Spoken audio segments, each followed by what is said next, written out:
ایک عذاب کا تھا، دوسرا مطالبہ معجزے کا تھا۔ اللہ نے عذاب والا ان کا مطالبہ پورا کیا قحط کے ذریعے۔ 7 سال تک اللہ نے ان پر قحط مسلط کر دیا۔ پھر ایک وفد آپ صلی اللہ علیہ وسلم کی خدمت میں پہنچا، مدینہ طیبہ، منت کی، آپ نے دعا کی، اللہ نے قحط ان سے دور کر دیا۔ سورۃ الدخان میں بھی تذکرہ کریں گے، سورۃ نحل میں بھی انشاءاللہ تذکرہ کریں گے۔ عذاب والا ان کا مطالبہ پورا ہوا قحط کے ذریعے۔ مجھے قحط کا لفظ سنا دیں۔ ان کا عذاب والا مطالبہ پورا ہوا کس ذریعے؟ دوسرا ان کا مطالبہ تھا معجزے کا۔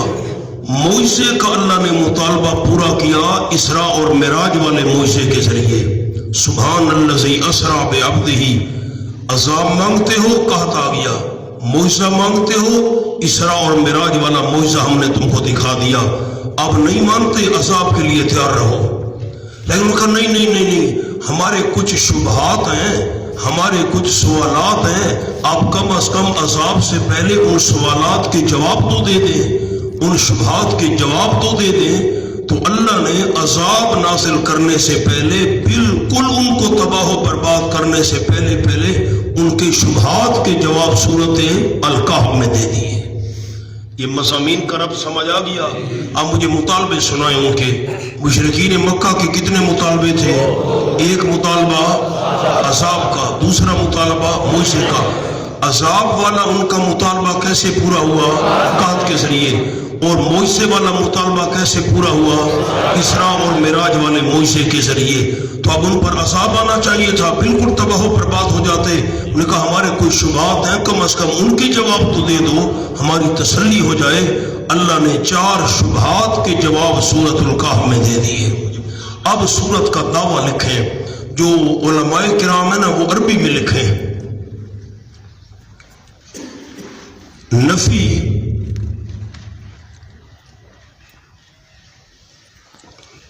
علم الغیب،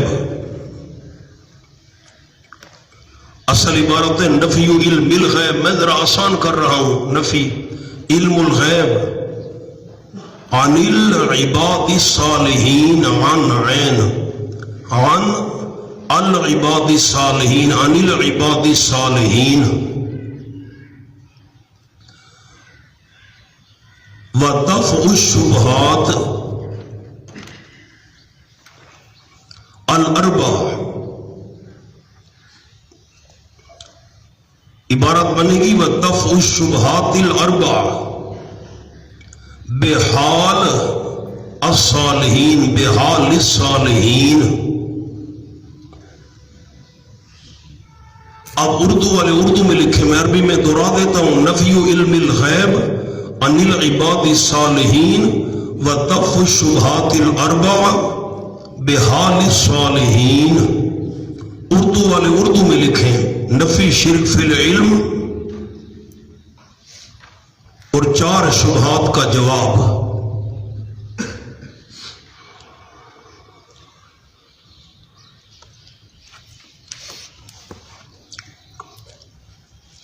اب میری طرف دیکھیں، اب نیچے نہیں دیکھنا۔ شیخ القرآن حضرت مولانا غلام اللہ خان صاحب رحمۃ اللہ علیہ اور شیخ القرآن حضرت مولانا محمد طاہر صاحب پنجپیری رحمۃ اللہ علیہ، ان کے انداز میں تھوڑا سا فرق ہے۔ پہلے میں حضرت شیخ القرآن راولپنڈی والوں کا انداز بیان کرتا ہوں۔ 4 شبہات کے جواب اس صورت میں دیے گئے ہیں۔ پہلا شبہ ان کا تھا اصحاب کہف کے متعلق۔ نیچے نہیں دیکھنا بیٹا۔ پہلا ان کا شبہ تھا اصحاب کہف کے متعلق۔ وہ کئی 100 سال غار میں سوئے رہے، ان پر دھوپ نہیں پڑتی تھی، سورج ان سے ہٹ جاتا تھا، تو طاقتیں تھی نا، متصرف تھے نا، اختیارات ان کے تھے نا، اس لیے ان کے نام پر مشرکین 7 روٹیاں دیا کرتے تھے اور 8ویں روٹی ان کے کتے کے نام کی دیا کرتے تھے۔ دوسرا ان کا شبہ تھا اصحاب کہف کے شبے کے بعد، یہ حضرت شیخ القرآن رحمۃ اللہ علیہ کی طرز بیان کر رہا ہوں۔ قبرستان میں لکڑی اگر کوئی توڑ دے تو اس کو نقصان پہنچتا ہے، تو معلوم ہوتا ہے ان کی طاقتیں ہیں نا۔ جنات کو وہ پکارا کرتے تھے اور کہتے تھے کہ جنات متصرف ہیں، یہ ہماری مشکل کشائی کرتے ہیں۔ فرمایا یہ جو قبرستان میں لکڑیاں بندہ توڑے اور نقصان پہنچاتے ہیں، یہ سارے شیاطین کام کرتے ہیں، اور کام اللہ کرتا ہے اور تم نسبت شیاطین کی طرف کرتے ہو۔ میں آپ کو شبہات لکھواتا ہوں، پہلے آپ انداز سن لیں۔ تیسرا شبہ تھا ان کا حضرت خضر علیہ السلام کے متعلق۔ دیکھو حضرت خضر علیہ السلام نے کتنے عجیب کام کیے، کشتی کا تختہ توڑ دیا، ایک نوجوان کو قتل کر دیا، دیوار بنا دی، تو اختیارات ان کے تھے نا۔ اور چوتھا ان کا شبہ تھا ذوالقرنین کے متعلق، وہ اتنا بڑا بادشاہ تھا، بڑے اس کے پاس اسباب تھے، تو اس کو بھی تو اختیارات حاصل تھے نا۔ یہ انداز ہے حضرت شیخ پنڈی والوں کا، میں ابھی آپ کو لکھواتا ہوں۔ اور حضرت شیخ پنج پیر کا انداز تھوڑا مختلف ہے۔ حضرت شیخ پنج پیر رحمۃ اللہ علیہ فرماتے تھے کہ اس صورت کے اندر نفی علم غیب ہے۔ نفی علم غیب کس انداز میں ہے کہ اصحاب کعب عالم الغیب نہ تھے، ان کو تو اپنے سونے کے وقت کا پتہ ہی نہیں تھا۔ نمبر دو، آپ صلی اللہ علیہ وسلم عالم الغیب نہیں تھے، آپ انشاءاللہ کہنا بھول گئے۔ نمبر تین، حضرت موسیٰ علیہ السلام جن کو تم غیبانہ پکارا کرتے ہو، موسیٰ علیہ السلام عالم الغیب نہ تھے، ورنہ کشتی والا، قتل والا، دیوار والا سوال نہ کرتے۔ اور نمبر چار، ذوالقرنین بادشاہ بھی عالم الغیب نہ تھا۔ سبق میں آئے گا، سفر کرتے کرتے ایک ایسی قوم کے پاس پہنچا، ذوالقرنین کو ان کی زبان سمجھ نہیں آتی تھی، قوم کو ذوالقرنین کی زبان سمجھ نہیں آتی تھی۔ جو عالم الغیب ہو وہ دوسروں کی زبان سے کیسے بے خبر ہو سکتا ہے؟ تو یہ حضرت شیخ پنج پیر کا انداز ہے۔ اب میں آپ کو پہلا شبہ لکھوا دیتا ہوں، آپ ذرا لکھیں شبہ، اور لکھنا ہے آپ نے ام حسبت ان اصحاب الکہف، اس مقام پر سامنے شبہ لکھ لیں، صفحہ 266، اس کے سامنے شبہ لکھ لیں۔ اصحاب کہف، قلم جلدی چلائیں، میں انتظار نہیں کروں گا۔ اصحاب کہف اتنا عرصہ غار میں پڑے رہے،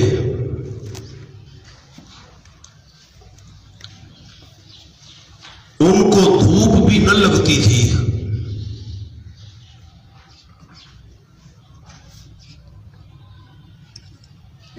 تو وہ اللہ کی عطا سے متصرف تھے۔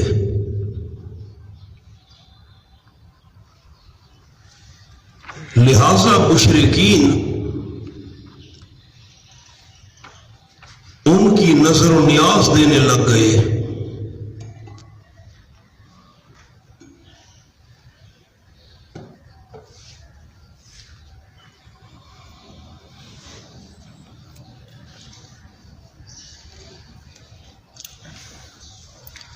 اب آ جائیں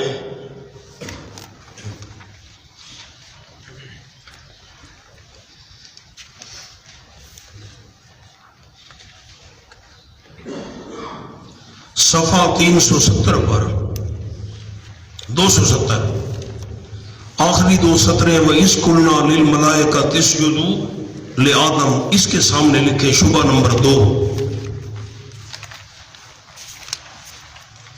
مشرکین جنات کو پکارتے،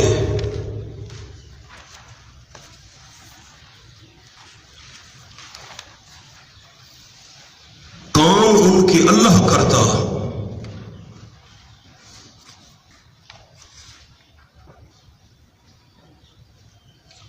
وہ سمجھتے یہ کام جنات نے کیا ہے۔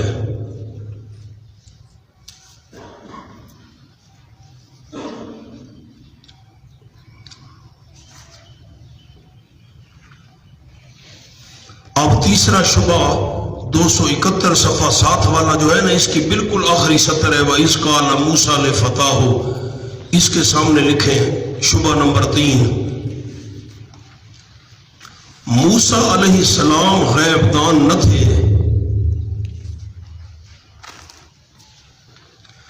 لیکن خضر علیہ السلام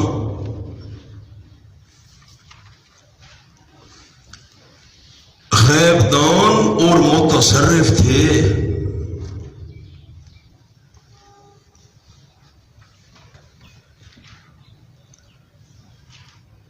انہوں نے موسیٰ علیہ السلام سے کئی امور غیبیہ بیان کیے.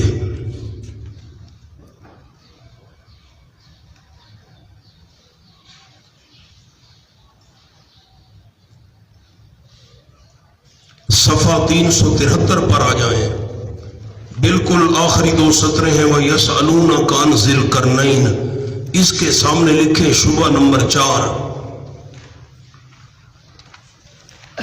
ذوالقرنین کو اللہ نے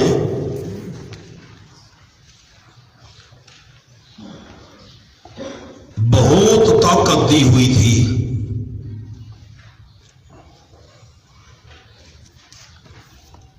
وہ متصرف اور کارساز تھے.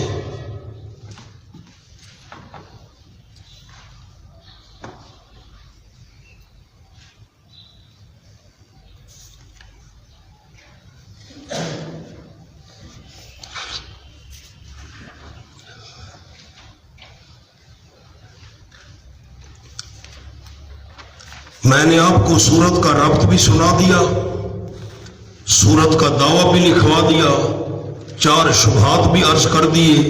اب میں سورت کے امتیازات عرض کرتا ہوں، میری طرف دیکھیں. امتیازات سورت کا مطلب کہ جو مضامین اس سورت میں ہیں اس کے علاوہ پورے قرآن میں نہیں ہیں.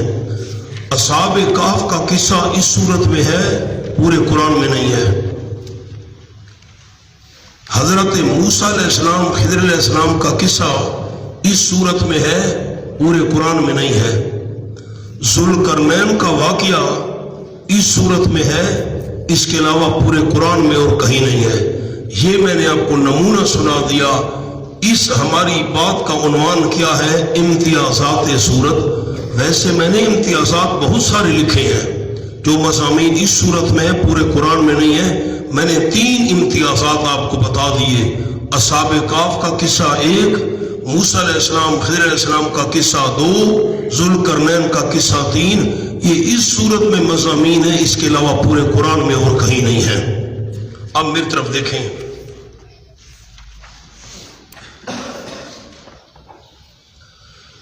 مشرکین مکہ نے نضر ابن حارث، اس کا ذکر سورۃ لقمان میں بھی آئے گا. یہ جو نضر ابن حارث تھا یہ آپ صلی اللہ علیہ وسلم کا بڑا دشمن تھا، اور عقبہ ابن ابی معیط توئے کے ساتھ. ان دونوں کو بھیجا مدینہ طیبہ کہ تم جا کر جو مدینہ طیبہ کے اندر اہل علم یہود رہتے ہیں ان سے آپ صلی اللہ علیہ وسلم کے متعلق پوچھو. یہ دونوں گئے، ان سے ملاقات کی، حال احوال بیان کیا آپ صلی اللہ علیہ وسلم کا. تو انہوں نے کہا کہ اس سے 3 سوال پوچھو، اگر اس نے جواب دے دیے تو یہ اللہ کا سچا پیغمبر ہے، اور اگر جواب نہ دے سکا تو اللہ کا سچا پیغمبر نہیں. خیر یہ دونوں واپس آئے، قریش مکہ کو بتایا تو انہوں نے آ کر آپ صلی اللہ علیہ وسلم سے یہ 3 سوال پوچھے. وہ کون نوجوان تھے جو اتنا طویل عرصہ غار میں سوئے رہے؟ نمبر 2، وہ کون سا بادشاہ تھا جس نے مشرق مغرب شمال جنوب کا چکر لگایا؟ اور نمبر 3، روح کی حقیقت کیا ہے؟ آپ صلی اللہ علیہ وسلم نے جواب دیا کہ میں کل جواب دوں گا. اللہ کی قدرت کہ آپ انشاءاللہ کہنا بھول گئے. مسلسل 15 دن تک وہی. ایک عورت تھی بڑی مکار، اس نے کہنا شروع کر دیا بدع محمد ربہ صلی اللہ علیہ وسلم، آپ کو اللہ نے چھوڑ دیا ہے، اس پر رب ناراض ہو گیا ہے. معاذ اللہ، جو شیطان اس کے پاس آیا کرتا تھا نا، اس کو خبریں بتاتا تھا، اس نے آنا چھوڑ دیا ہے، ہمیں جواب دینا. تو تمام مکہ والوں نے یہ کہنا شروع کر دیا آپ پر اللہ ناراض ہو گیا ہے. معاذ اللہ، جو شیطان آیا کرتا تھا اس نے آنا بند کر دیا ہے، ہمیں کیوں جواب نہیں بتاتا. 15 دنوں کے بعد اللہ کریم نے یہ سورت نازل کی، سوالات کا جواب دیا. ایک سوال کا جواب سورت بنی اسرائیل میں ہے، یسألونک عن الروح قل الروح من امر ربی۔ یہ بات ذہن میں رکھیں کہ قرآن مجید کی جو ترتیب ہے یہ توقیفی ہے۔ توقیفی کا مطلب جب قرآن پاک نازل ہوتا تو آپ صلی اللہ علیہ وسلم وحی لکھنے والے صحابہ کو فرماتے تھے یہ آیت فلاں صورت میں لکھو، یہ فلاں میں لکھو، یہ فلاں جگہ، یہ فلاں جگہ۔ یہ ترتیب توقیفی ہے، اللہ کے حکم سے آپ صلی اللہ علیہ وسلم نے قرآن پاک لکھوایا۔ تو وہ سوال اس کا جواب سورت بنی اسرائیل میں روح والا، اور 2 سوالوں کا جواب اس سورت کے اندر ہے۔ یہ بات سمجھ آ گئی؟ اب میں سورت شروع کر رہا ہوں، آپ ذرا دیکھیں۔ ایک اور بات بھی آپ کو عرض کر دوں، الحمد شریف کھولیں جی۔ حضرت مولانا حسین علی صاحب رحمۃ اللہ علیہ کی ایک اور بات عرض کرتا ہوں۔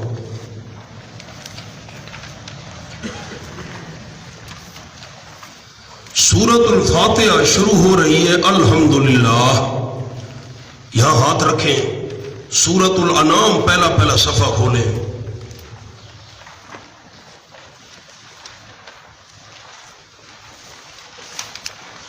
جو ساتھی کھولے نا مجھے بتا دیا کرے، یہ صفحہ ہے 116۔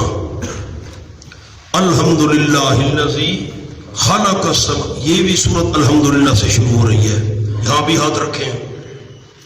سورت الکہف پر آ جائیں، سورت الکہف بھی شروع ہو رہی ہے الحمدللہ سے،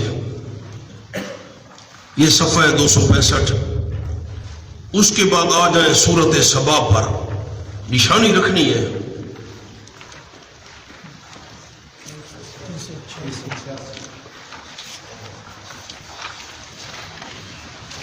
صفحہ 386، سورت سبا بھی شروع ہو رہی ہے الحمدللہ سے۔ تو اب ذرا پیچھے دیکھیں، سورت الفاتحہ الحمدللہ سے شروع، سورت الانعام الحمدللہ سے شروع، سورت الکہف الحمدللہ سے شروع، سورت سبا الحمدللہ سے شروع۔ اب میری طرف دیکھیں، وہاں ہاتھ رکھیں۔ رئیس المفسرین حضرت مولانا حسین علی رحمۃ اللہ علیہ فرماتے ہیں قرآن مجید کے 4 حصے ہیں اور ہر حصہ الحمدللہ سے شروع ہوتا ہے۔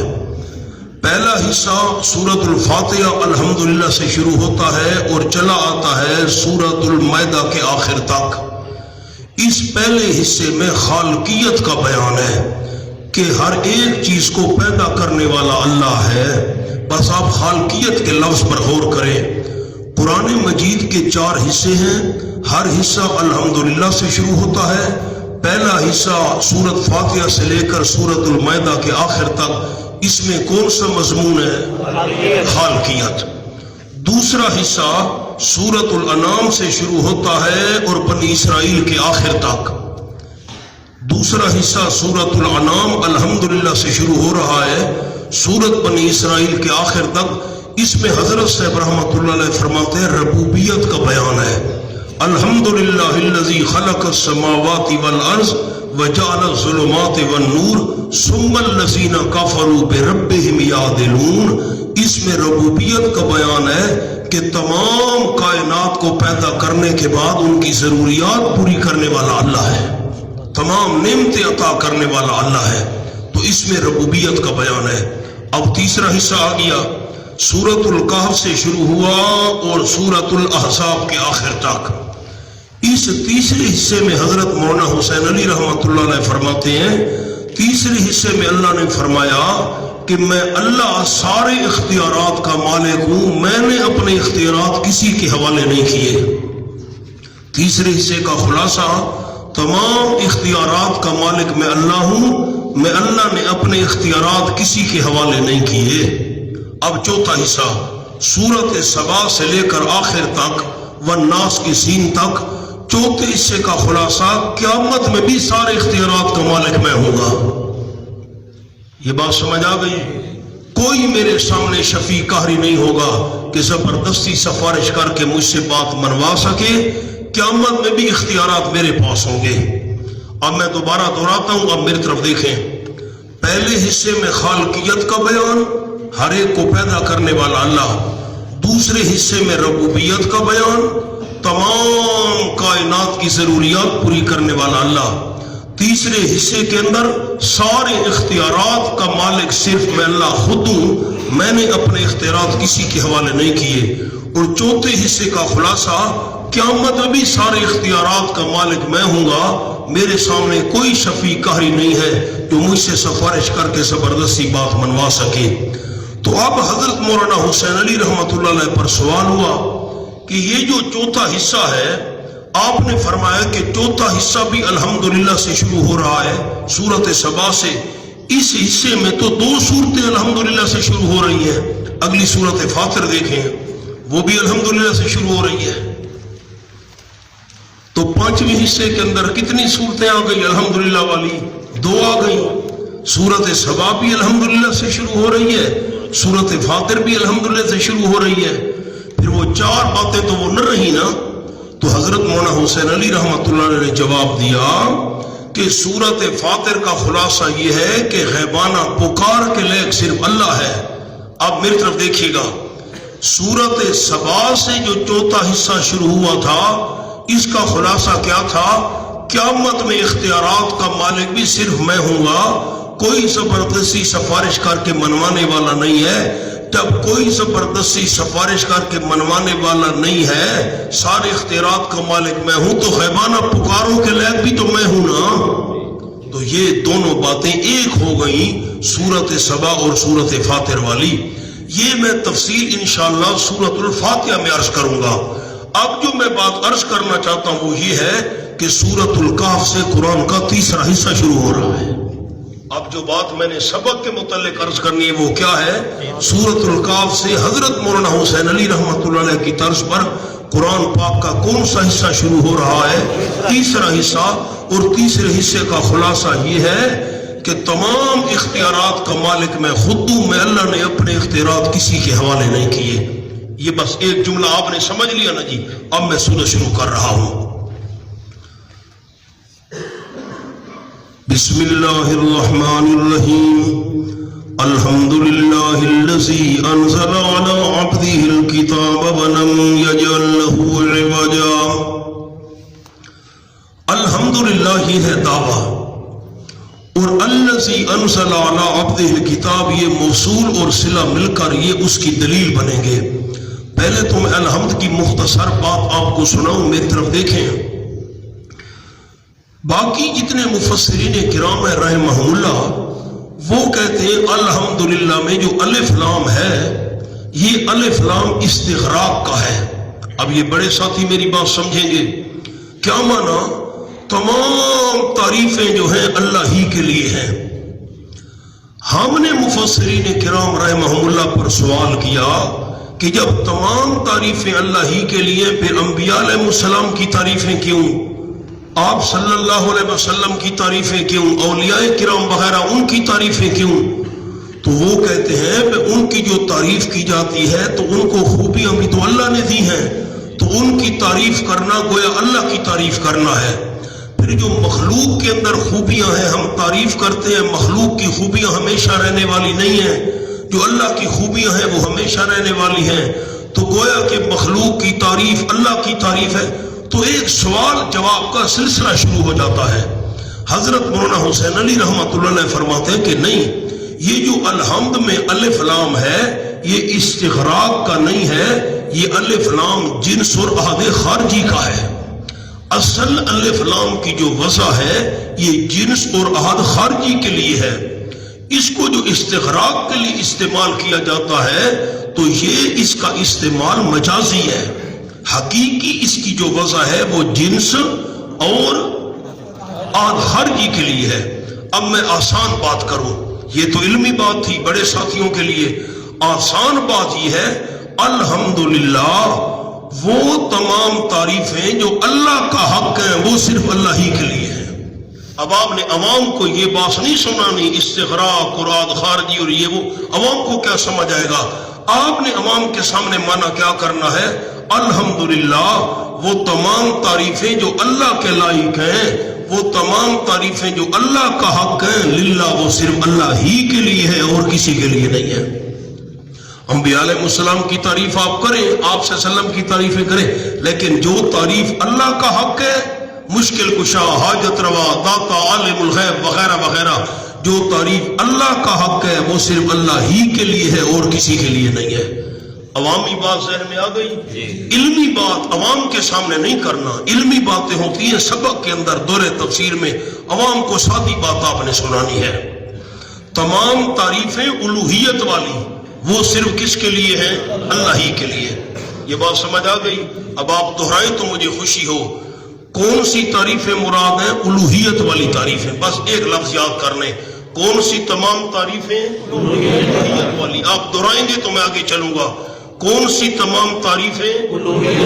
الہ ہونے والی جو تعریفیں ہیں وہ صرف اللہ ہی کے لیے ہیں اور کسی کے لیے نہیں.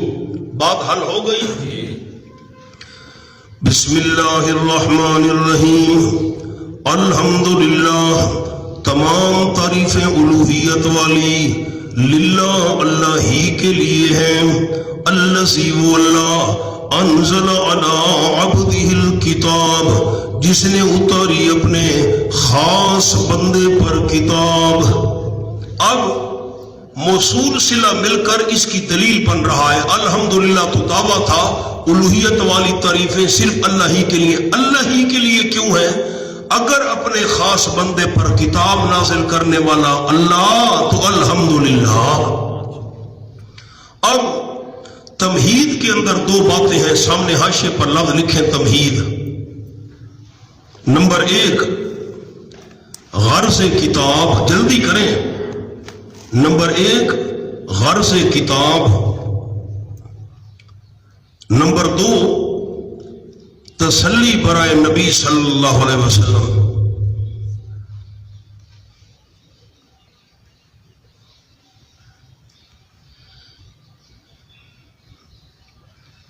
تمہید میں کتنی باتیں ہیں؟ 2. نمبر 1 غرض کتاب، کتاب کیوں نازل کی، اور دوسری تمہید میں کیا بات آئے گی؟ تسلی برائے نبی صلی اللہ علیہ وسلم. یہ آگے آ رہی ہے فَلَعَلَّكَ بَاخِعٌ نَفْسَكَ، یہ تسلی ہے. اور اس سے پہلے غرض کتاب بیان کی ہے. تمہید میں 2 باتیں ہیں. الحمدللہ الذی انزل علی عبدہ الکتاب، تمام تعریفیں الوہیت والی. ذرا معنی مجھے سنائیں. تمام تعریفیں یہ معنی کریں، ٹھیک ہے. تمام تعریفیں جو اللہ کے لائق ہیں وہ اللہ ہی کے لیے، ٹھیک ہے. وہ تمام تعریفیں جو اللہ کے مناسب ہیں اللہ ہی کے لیے. جو بھی معنی کرے درست ہے. الحمدللہ الذی انزل علی عبدہ الکتاب، تمام تعریفیں الوہیت والی، تمام صفات الوہیت اللہ ہی کے لیے ہیں. الذی وہ اللہ انزل علی عبدہ الکتاب، جس نے اتاری اپنے خاص بندے پر کتاب. عبد ہی علی عبد، یہ اضافت تشریفی ہے. عزت کے لیے اللہ کریم نے اپنی طرف نسبت کی ہے عبد کی. اپنے خاص بندے پر کتاب اتاری. اگر اپنے خاص بندے پر کتاب اتارنے والا اللہ تو الحمدللہ، پھر تعریفوں کے لائق بھی صرف اللہ. اب کتاب نازل کرنے والا کون ہے؟ اللہ. اور کس پر اتارا؟ عبد ہی، اپنے خاص بندے پر. اور کس کو اتارا؟ الکتاب، کتاب کو اتارا. اب آپ کو ایک تحفہ پیش کروں، میری طرف دیکھیے. ہمارے استاد شیخ التفسیر والحدیث حضرت مولانا قاضی اسمت اللہ صاحب رحمۃ اللہ علیہ بڑی عجیب بات ارشاد فرمایا کرتے تھے. سورت بنی اسرائیل کی پہلی آیت کھولیں. پچھلی سورت پہلی آیت. بسم اللہ الرحمن الرحیم. سبحان الذی اسری بعبدہ. جلدی کریں. اب جملہ سن لیں. اللہ توفیق دے تو عوام کو یہ سنانا ہے آپ نے جملہ. میری طرف دیکھ کر جملہ سن لیں، پھر آیت کا ترجمہ کرتا ہوں. حضرت قاضی صاحب رحمۃ اللہ علیہ فرماتے تھے اللہ قرآن میں جہاں بھی پیغمبر پر نعمت کا ذکر کرے تو پیغمبر کے عبد ہونے کا ذکر کرتا ہے. اللہ قرآن میں جہاں بھی پیغمبر پر اپنی نعمت کا ذکر کرے تو پیغمبر کے عبد ہونے کا ذکر کرتا ہے. اب دیکھیں، رات کے چند لمحوں میں اتنا لمبا سفر کرا دینا اسراء اور معراج والا، یہ بہت بڑی نعمت ہے. نعمت کا ذکر کیا تو پیغمبر کے بندے ہونے کا ذکر.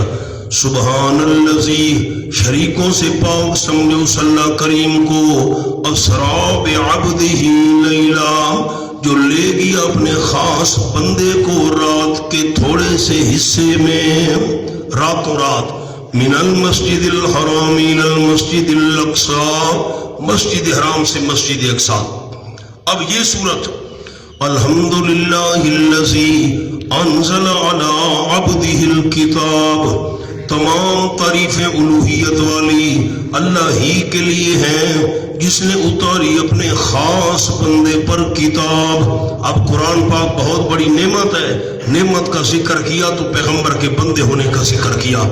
اگلی ساتھ والی سورت دیکھیں، سورت مریم، قاف ہا یا عین صاد، ذکر رحمت ربک عبدہ زکریا، ذکر رحمت ربک عبدہ زکریا۔ 120 سال کی عمر میں بیٹا ملنا تو بہت بڑی نعمت ہے نا، تو نعمت کا ذکر کیا تو پیغمبر کے عبد ہونے کا ذکر کیا۔ ذکر رحمت ربک، یہ بیان ہے تیرے پروردگار کی رحمت کا۔ کس پر رحمت کی تھی؟ عبدہ زکریا، اپنے خاص بندے زکریا علیہ السلام پر۔ اب آپ نے عوام کو کیا جملہ سنانا ہے؟ اللہ قرآن مجید میں پیغمبر پر اپنی نعمت کا ذکر کرے تو پیغمبر کے عبد ہونے کا ذکر کرتا ہے۔ میری نعمت آتی ہوئی دیکھ کر اس کو معبود نہ سمجھ لینا، میری نعمت کا ملنا برحق ہے لیکن ہے میرا عبد۔ آئے سبق پر۔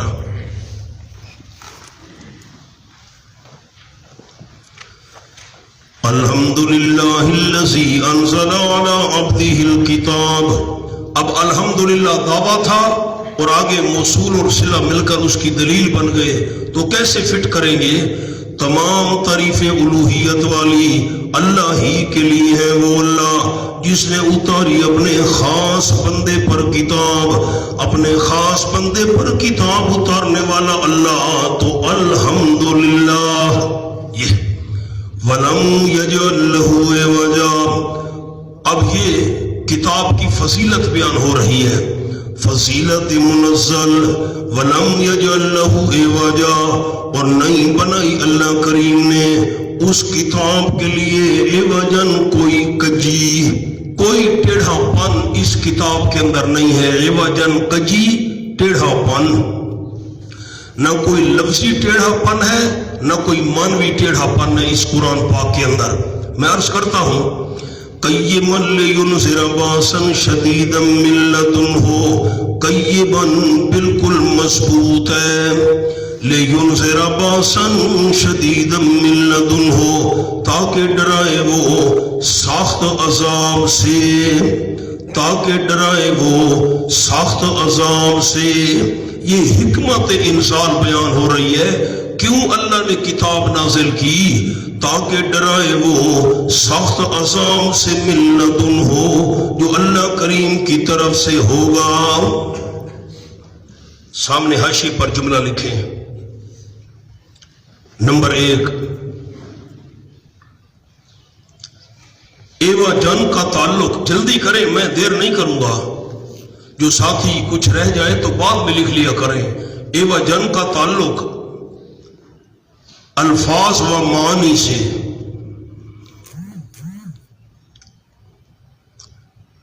قیمن کا تعلق احکام سے،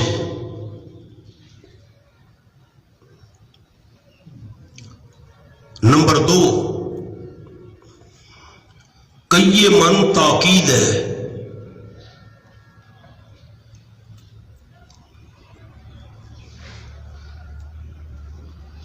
نمبر 3 میں حاشیہ سمجھاتا ہوں، پہلے آپ لکھ لیں۔ نمبر 3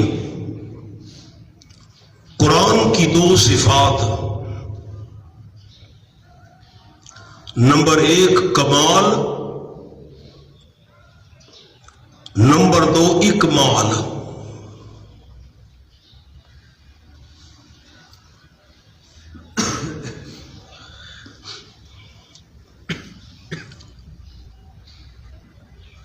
اب آپ حاشیے کو دیکھیں، میں آپ کو حاشیہ سمجھا دوں،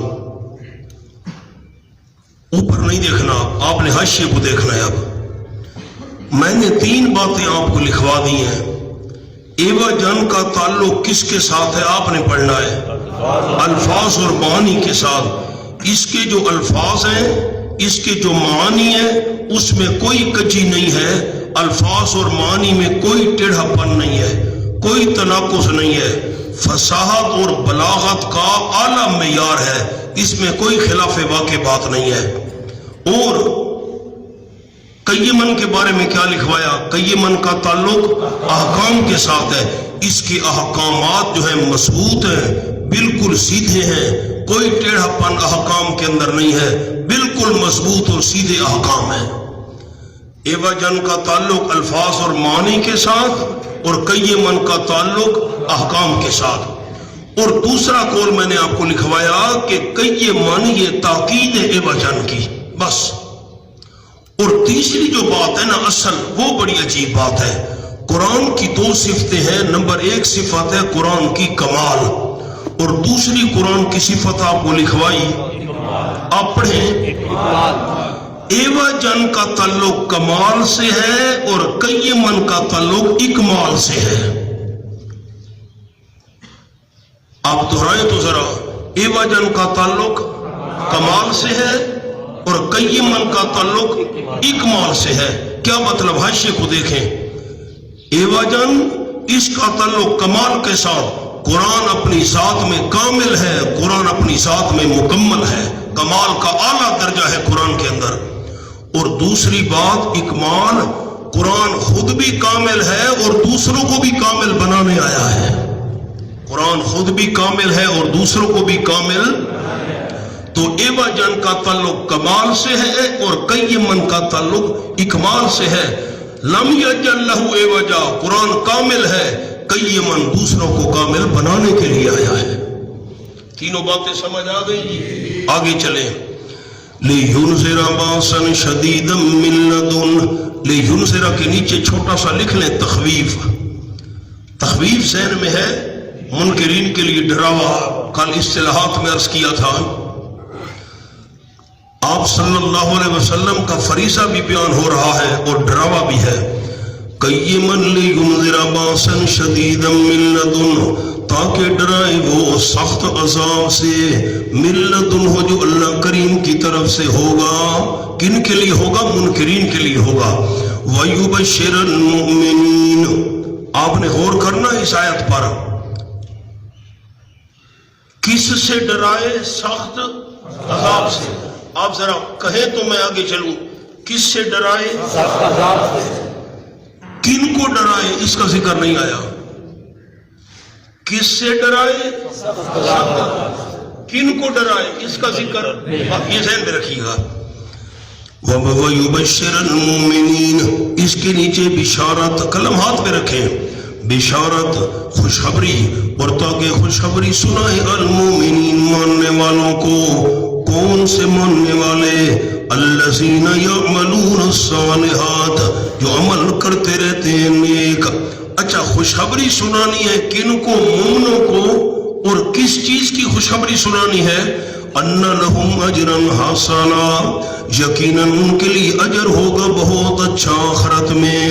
ماکثین فیہ ابدا، ٹھہرنے والے ہوں گے اس میں ہمیشہ ہمیشہ، ہمیشہ ہمیشہ کے لیے اس میں ٹھہرنے والے ہوں گے.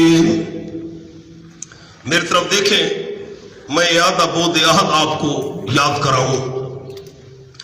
کل اصطلاحات میں ہم نے ایک اصطلاح پڑھی تھی، یاد بود عہد. آدھا کہتے دوبارہ دہرانا، بود کا معنی دوری، عہد کا معنی زمانہ. زمانہ دور چلا گیا تو بات کو دوبارہ دہرایا. یہ میری 4 انگلیاں، میں نے کل بھی اشارہ کیا تھا.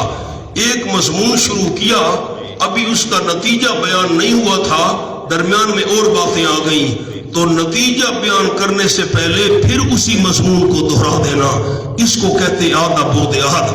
اب میری پھر 4 انگلیاں دیکھیں. سخت عذاب سے ڈرانا ہے. کن کو ڈرانا ہے یہ ذکر نہیں آیا.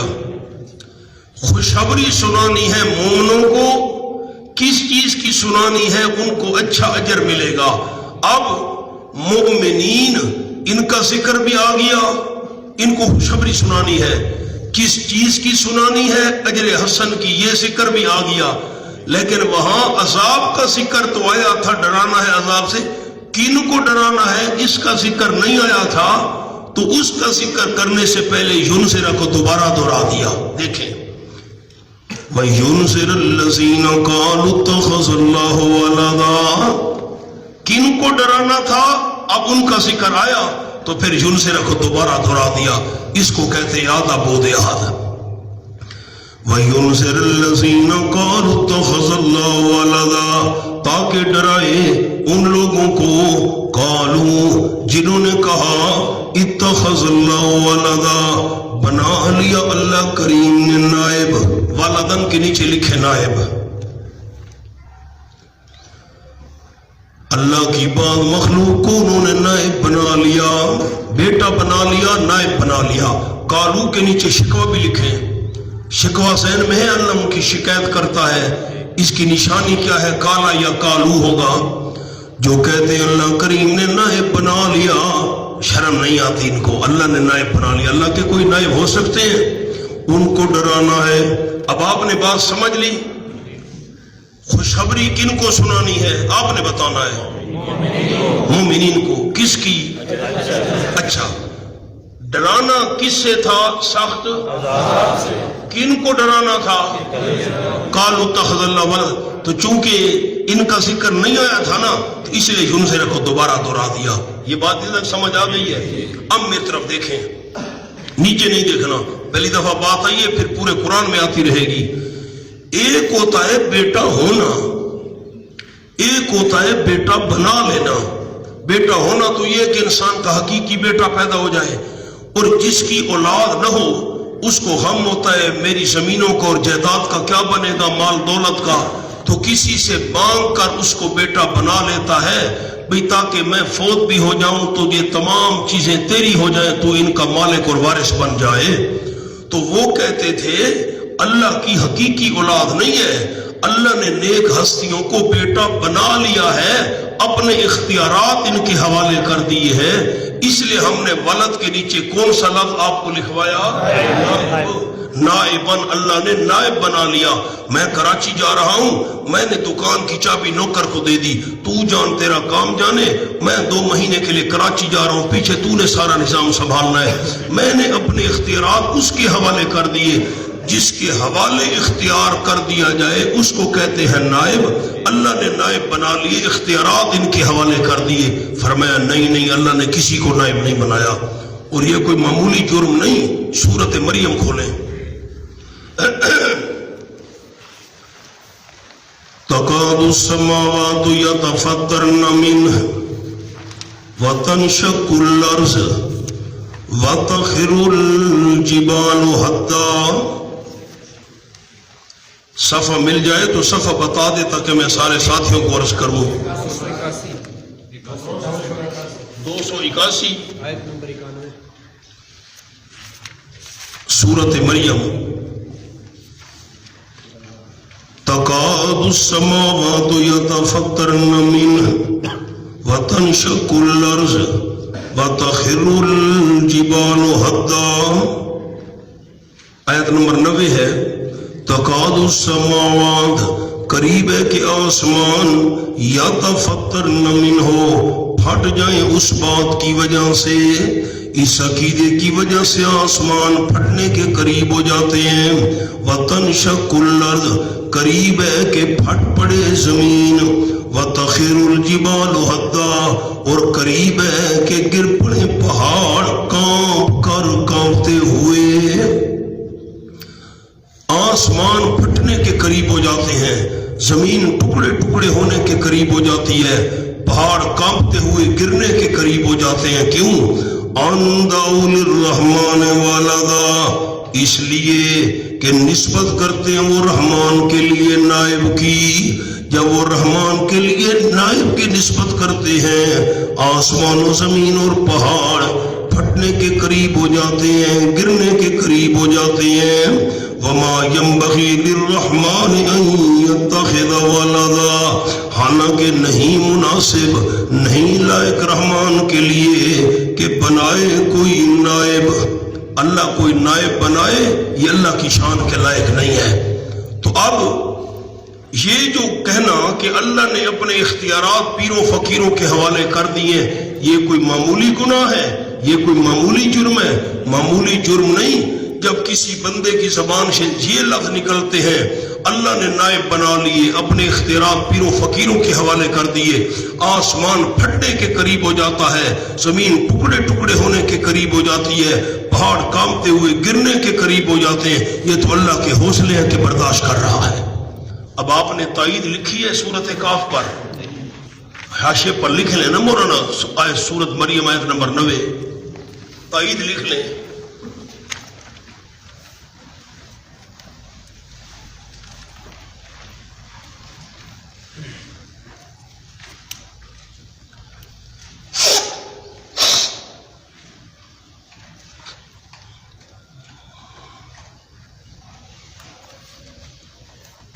تائیدات آتی جائیں گی نا، آپ ساتھ ساتھ لکھتے جائیں تاکہ آپ درس قرآن دیں تو تائید آپ کے سامنے ہو۔ نمونہ میں نے آپ کو بتا دیا۔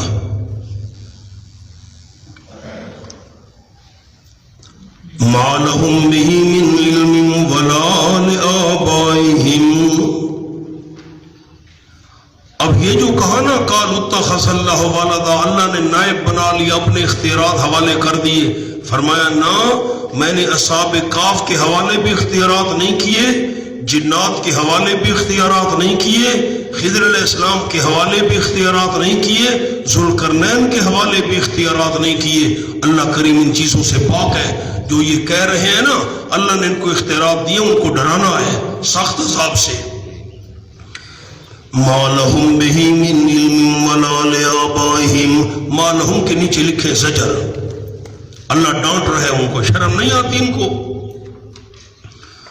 ما لهم به من علم، نہیں واسطے ان کے، بہی اس قول کے ساتھ، من علم کوئی دلیل، بہی کے نیچے قول لکھے، یہ جو قول ہے اللہ کریم نے نائب بنا لیے، اس قول کے ان کے پاس کوئی دلیل نہیں، علم کے نیچے دلیل لکھیں۔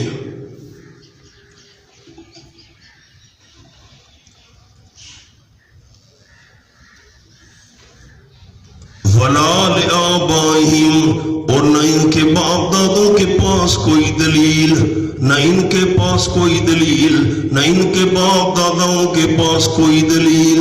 لآبائهم کے نیچے لکھیں جسمانی و روحانی، ان کے جسمانی آبا و اجداد کے پاس بھی کوئی دلیل نہیں، روحانی آبا و اجداد کے پاس بھی کوئی دلیل نہیں کہ اللہ نے نائب بنا لیے۔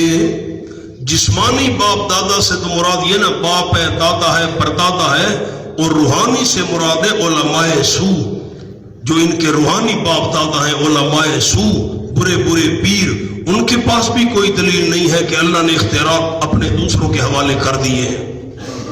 امونا حاشیے پر ایک جملہ لکھیں، یہ اسی آیت کا ایک جملہ لکھواتا ہوں۔ نمبر 1، چیز ہو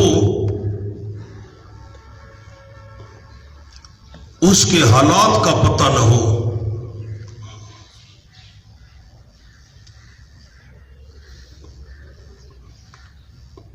نمبر 2،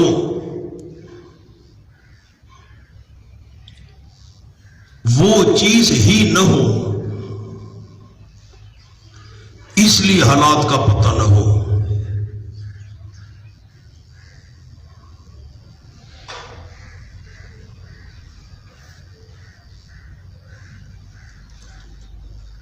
اب میں آپ کو یہ حاشیہ سمجھاتا ہوں اس کا کیا مطلب ہے، آپ میری طرف دیکھیں گے تو میں یہ جملہ آپ کو سمجھا دوں۔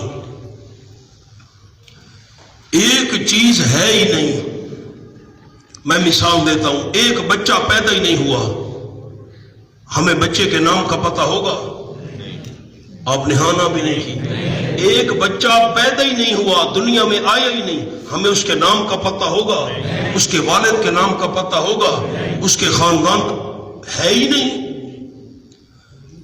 بچہ ہے، ہمیں نام کا پتہ نہیں ہے، اس کے والد کے نام کا پتہ نہیں ہے۔ اب یہ اگر آپ نے مثال سمجھ لی، اب غور کریں۔ اللہ کریم فرماتے ہیں جو کہتے ہیں اللہ نے اپنے اختیارات پیروں فقیروں کے حوالے کر دی ہیں، یہ بالکل غلط ہے۔ اللہ نے اپنے اختیارات پیروں فقیروں کے حوالے نہیں کیے، اللہ کا کوئی نائب نہیں ہے۔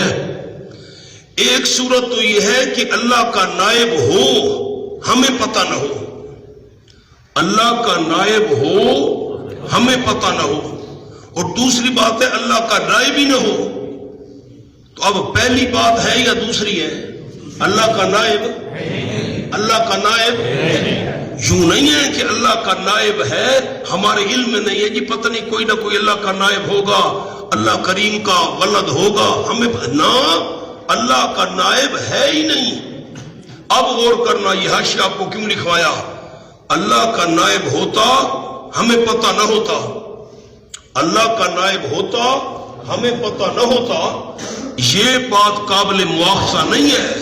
مواخذے کے قابل، سزا کے قابل یہ ہے اللہ کا نائب ہے نہیں اور تم نے بنایا ہوا ہے، اللہ کا نائب ہے نہیں اور تم نے بنایا ہوا ہے، اللہ کا نائب ہے نہیں اور تم کہتے ہو اللہ کا نائب ہے، اب تمہیں عذاب ہوگا، اب تمہاری پکڑ ہوگی۔ اللہ کا نائب ہوتا ہمیں پتہ نہیں ہے یار، پتہ نہیں اللہ کا نائب ہے کہ نہیں ہے، ہم نے عقیدہ رکھا ہوا اللہ کا نائب ہے۔ جب ہے اور ہمیں پتہ نہیں ہے، یہ بات قابل مواخذہ نہیں ہے۔ اب میں وہی بچے والی مثال دوبارہ آپ کو دیتا ہوں۔ کوئی مجھ سے پوچھتا ہے جی وہاں بھچرا میں جو بچہ پیدا ہوا ہے مجھے اس کے بارے میں بتاؤ، نہیں بتاؤ گے میں سزا، وہ بچہ ہے ہی نہیں، میں کیسے بتاؤں؟ وہاں بھچرا میں بچہ پیدا ہوا ہے، مجھے اس کا نام بتاؤ، نام نہیں بتاؤ گے میں سزا دوں گا۔ جب بچہ ہے ہی نہیں تو میں سزا کا مستحق ہوں؟ ہاں نا تو نہیں۔ جب بچہ پیدا ہی نہیں ہوا میں سزا کا مستحق ہوں؟ آپ کیوں مجھ سے نام پوچھتے ہیں؟ بچہ ہے اور آپ کہتے ہیں جی نام بتاؤ، نہیں بتاؤ گے سزا دوں گا۔ اب سزا ہو سکتی ہے مجھے، کیونکہ بچہ جو ہے مجھے نام کیوں نہیں آتا؟ اللہ فرماتے ہیں جب نائب ہے ہی نہیں اور تم نے بنائے ہوئے ہیں تو تم سزا کے مستحق ہو۔ وہ جملہ سمجھ آیا دوستو؟ یہ بات ہے۔ ما لهم به من علم ولا لآبائهم، نہیں ان کے لیے یہ جو کہنے والے ہیں کہ اللہ کریم نے نائب بنا لیے، بہی اس قول کے متعلق، من علم کوئی دلیل، کوئی تحقیقی دلیل ان کے پاس نہیں، ولا لآبائهم ان کے باپ داداؤں کے پاس بھی کوئی دلیل نہیں، جسمانی باپ دادا یا روحانی باپ دادا، علماء سو برے پیر، کبرت کلمۃ تخرج من افواہہم، بلکہ بہت بڑی ہے یہ بات جو نکلتی ہے ان کے منہ سے۔ اب یہ کلمتن جو ہے نا، یہ ناوی حضرات کے لیے عرض کرتا ہوں، یہ تمییز ہے محول عن الفاعل۔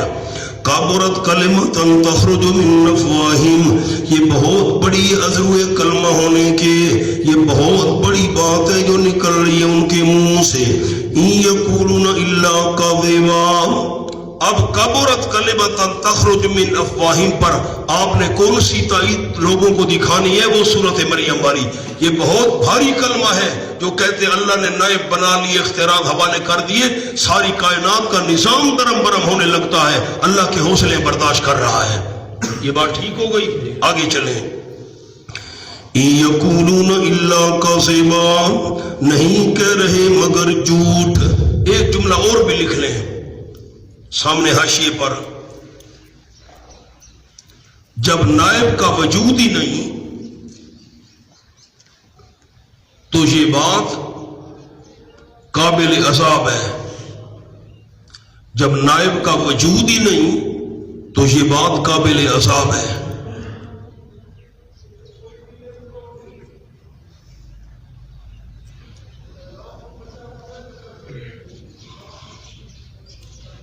میں نے آپ کو جملہ بھی لکھوایا تھا کہ تمہید کے اندر دو باتیں آئیں گی، نمبر ایک غرض کتاب اور نمبر دو تسلی برائے نبی صلی اللہ علیہ وسلم۔ اب فلعلہ کے نیچے تسلی لکھ لیں، تسلی برائے نبی کریم صلی اللہ علیہ وسلم۔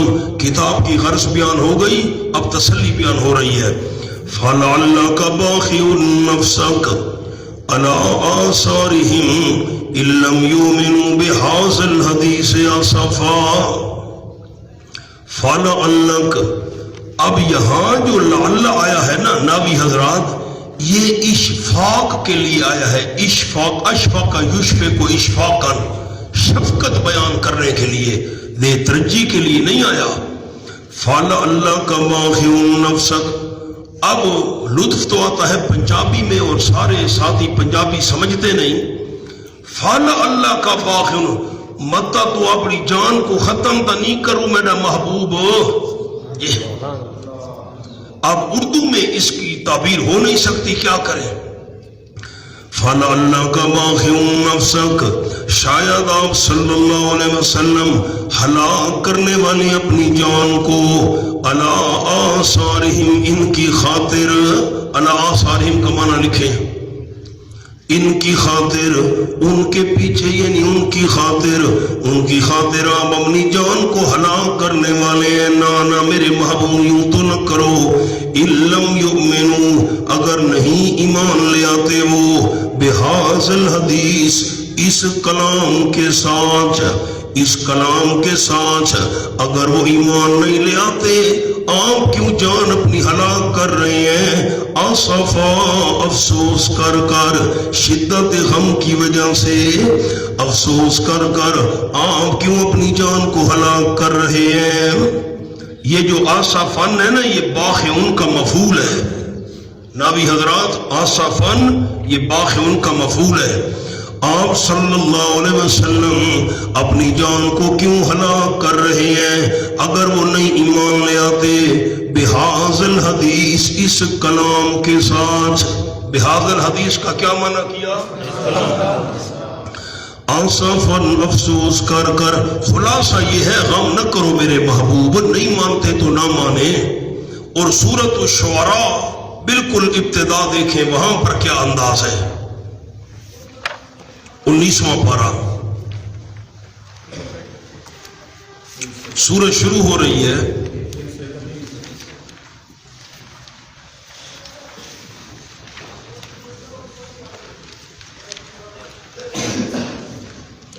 بسم اللہ الرحمن الرحیم، طاسیم، تلک آیات الکتاب المبین۔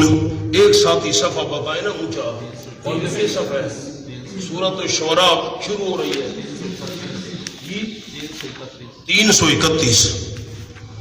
طاسیم، تلک آیات الکتاب المبین، یہ آیتیں کتاب کی، ایسی کتاب جو مسئلہ کھول کر بیان کرنے والی ہے۔ لعلک باخع نفسک، یہ وہی مضمون ہے۔ لعلک باخع نفسک، متا تم ہلاک تو نہیں کرو اپنی جان میرے محبوب صلی اللہ علیہ وسلم۔ آپ اپنی جان کو کیوں ہلاک کرنے والے ہیں؟ نہ ہلاک کرے میرے محبوب صلی اللہ علیہ وسلم۔ شاید آپ صلی اللہ علیہ وسلم ہلاک کرنے والے اپنی جان کو کیوں؟ اللہ یکونوا مؤمنین، اس لیے کہ وہ ایمان نہیں لا رہے، وہ مومن نہیں بن رہے۔ اگر وہ مومن نہیں بن رہے، آپ کیوں اپنی جان کو ان کے پیچھے ہلاک کر رہے ہیں؟ آپ ارمان نہ کریں، آپ کی جان بڑی قیمتی ہے۔ تائید آپ نے لکھی ہے مولانا، اسی صفحے پر تائید لکھ لیں، سورۃ الشعراء آیت نمبر 3۔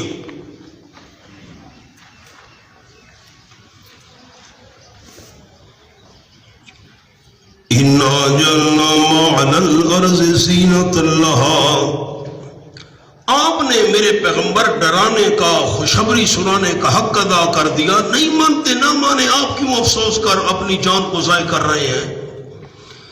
اِنَّا جَعَلْنَا مَا عَلَى الْأَرْضِ زِینَةً لَهَا، غم نہ کرو میرے محبوب، یہ دنیا جو ہے یہ دار الامتحان ہے، عالم ابتلا ہے۔ یہ کیوں نہیں مانتے؟ اِنَّا جَعَلْنَا مَا عَلَى الْأَرْضِ زِینَةً لَهَا، اس کے نیچے لفظ لکھیں، یہ کیوں نہیں مانتے؟ بس مشرکین فانی دنیا کی مستی کے اندر غرور میں آ گئے، اس لیے نہیں مانتے۔ دنیا کیا چیز ہے؟ میں نے کیا لفظ آپ کو لکھوائے، مجھے سنائے تو؟ کیوں نہیں مانتے؟ اب میں ایک ایک لفظ تو نہیں لکھوا سکتا نا، یہ مشرکین کیوں نہیں مانتے آپ کا مسئلہ، اب سارے لفظ ایک ایک تو لکھنا مشکل ہے نا جی، اشارہ آپ کو لکھوا دیا۔ یہ مشرکین کیوں نہیں مانتے؟ دنیا پر مغرور ہے، حالانکہ دنیا کیا چیز ہے؟ اِنَّا جَعَلْنَا مَا عَلَى الْأَرْضِ، یقیناً بنایا ہم نے ان چیزوں کو جو زمین پر ہے زینتاً معمولی زینت، زینتاً کے نیچے لکھے معمولی. یہ جو زینتاً پر تنوین ہے نا یہ قلت کے لیے حضرت مولانا حسین علی صاحب رحمۃ اللہ علیہ فرماتے تھے یہ تنوین تقلیل کی ہے اور تحقیر کی ہے. یقیناً ہم نے بنایا جو کچھ زمین پر ہے زینتاً بڑی معمولی سجاوٹ، بڑی معمولی زینت، حقیر سی سجاوٹ ہے. لہا زمین کے لیے لنبلوہم ایہم احسن عملا، تاکہ ہم ان کا امتحان کریں کون ان میں سے بہت اچھا ہے ازرو اعمال کے، کون ان میں سے اچھے اعمال کرنے والا ہے. اس لیے ہم نے زمین کے اندر جو کچھ بنایا معمولی زینت ہے، اس پر مغرور نہیں ہونا چاہیے.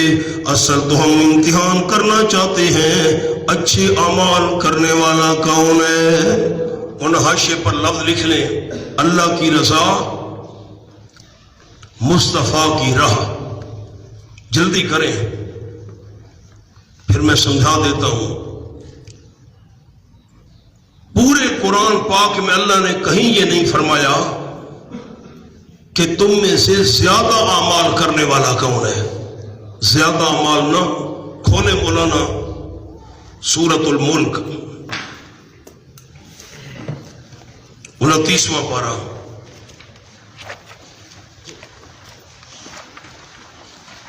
بسم اللہ الرحمن الرحیم. تبارک الذی بیدہ الملک، صفحہ ہے 509. تبارک الذی بیدہ الملک. دوسرے ساتھیوں کے ساتھ دیکھ لیں، یہ تو تائید ہوتی ہے نا جی. تبارک الذی بیدہ الملک، برکت دینے والی وہ ذات ہے جس کے قبضے میں ساری بادشاہی ہے. وہ علی کل شیء قدیر، اور وہ اللہ ہر چیز پر پوری قدرت رکھنے والا ہے. الذی خلق الموت والحیات، وہ اللہ جس نے پیدا کیا موت کو اور زندگی کو. لیبلوکم، تاکہ تمہارا امتحان کرے. ایکم احسن عملا، تم میں سے کون زیادہ اچھے اعمال کرنے والا ہے. اچھے اعمال کرنے والا کون ہے؟ یوں نہیں فرمایا لیبلوکم ایکم اکثر عملا، زیادہ اعمال کرنے والا کون ہے نا. وہاں بھی یہی الفاظ ہیں لنبلوہم ایہم احسن عملا، یہاں بھی یہی الفاظ ہے ایکم احسن عملا. تو میں نے آسن اچھے عمل کی 2 شرطیں آپ کو لکھوا دی ہیں. عمل اچھا تب بنتا ہے اللہ کی رضا ہو اور مصطفیٰ صلی اللہ علیہ وسلم کی راہ. آئیے سبق پر. وَإِنَّا لَجَاعِلُونَ مَا عَلَيْهَا سَعِيدًا جُرُذًا. وَإِنَّا لَجَاعِلُونَ، اس کے نیچے لفظ لکھے ہیں جزا سزا ہوگی. یوں نہیں ہے کہ یہ زینت ہمیشہ قائم رہے گی دنیا کی، یہ سب کچھ فنا ہو جائے گا، جزا سزا بھی ہوگی. وَإِنَّا لَجَاعِلُونَ مَا عَلَيْهَا سَعِيدًا جُرُذًا، اور یقیناً ہم البتہ کرنے والے ہیں ان چیزوں کو جو زمین پر ہیں. زمین پر جتنی چیزیں ہم ان کو کرنے والے ہیں. سعیدن جرذا، مٹی جرزن چھانٹ کر. اس کے نیچے معنی لکھے میدان صاف، میدان صاف. جو کچھ بھی زمین پر ہے ہم اس کو صاف میدان بنانے والے ہیں. بالکل جیسے مٹی کو چھانٹا جائے ایسے صاف میدان، پہاڑ سب کچھ بالکل برابر ہو جائے گا. ہمارے استاد حضرت نیلوی صاحب رحمۃ اللہ علیہ فرماتے تھے دورہ تفسیر میں، اتنا زمین کو ہموار کر دیا جائے گا، میرے ہاتھ کو دیکھیے گا، اتنی زمین ہموار کر دی جائے گی، سب کچھ درخت سمندر پہاڑ وغیرہ وغیرہ سب کو ختم، اتنی پلین ہوگی. اگر زمین کے ایک کونے سے مرغی کے انڈے کو لڑکایا جائے تو دوسرے کنارے تک وہ گھومتا چلا جائے گا. بالکل زمین پلین ہوگی. اب انا لجائلون پر ایک اور میں نے لفظ لکھوانا ہے، لہذا قابل اعتماد نہیں. نہیں، لہذا قابل اعتماد نہیں۔ وَإِنَّا لَجَاعِلُونَ مَا عَلَيْهَا صَعِيدًا جُرُزًا، یقیناً ہم البتہ کرنے والے ہیں جو کچھ زمین پر ہے، کیا کرنے والے؟ صَعِيدًا جُرُزًا، میدان صاف، مٹی چھانٹ کر، بالکل جیسے مٹی ہوتی ہے ایسے کرنے والے ہیں، بالکل میدان صاف۔ اب میں نے جو آپ کو لفظ لکھوائے ان کا رابطہ آپ لگائے نا، جتنی نعمتیں زمین پر ہیں سب کو اللہ بالکل صاف میدان بنانے والا ہے، تو پھر یہ اعتماد اور بھروسے کے لائق ہیں؟ اس لیے آپ کو کیا لفظ لکھوائے؟ لہذا قابل اعتماد نہیں ہے۔ ورنہ پیچھے آئیں، میں آپ کو سبق کا خلاصہ عرض کر دوں۔ پیچھے مجھے الحمد کا معنی سنائیں، کون سی تعریفیں؟ الوہیت والی کس کے لیے ہے؟ تو باقی انبیاء اولیاء ان کی تعریفیں نہیں کرنی، لیکن اللہ کے لیے کون سی تعریفیں کرنی ہیں؟ اچھا، اور اللہ جہاں نعمت کا ذکر کرے تو پیغمبر کے معبود ہونے کا ذکر کرتا ہے۔ کیوں عبد ہونے کا ذکر کرتا ہے؟ تاکہ کوئی اس کو معبود نہ سمجھ لے۔ اچھا آگے وَلَمْ يَجْعَل لَّهُ عِوَجًا قَيِّمًا، اس کے میں نے 2-3 فرق عرض کیے۔ عوجاً کا تعلق الفاظ اور معنی، الفاظ بھی سیدھے معنی بھی سیدھے، کوئی ٹیڑھا پن نہیں ہے، کوئی تناقض نہیں۔ اور قیمن کا تعلق احکام بھی سیدھے ہیں۔ اور دوسرا یا یہ قیمن تاکید ہے، اس کی مطلب دونوں کا ایک ہے۔ اور یا دوسری تیسری بات آپ کو لکھوائی، قرآن کی 2 صفتیں ہیں، ایک کمال مذمت، قرآن خود بھی کامل ہے اور دوسروں کو بھی کامل بنانے آیا ہے۔ عوجاً کا تعلق کمال سے ہے اور قیمن کا تعلق اکمال سے ہے۔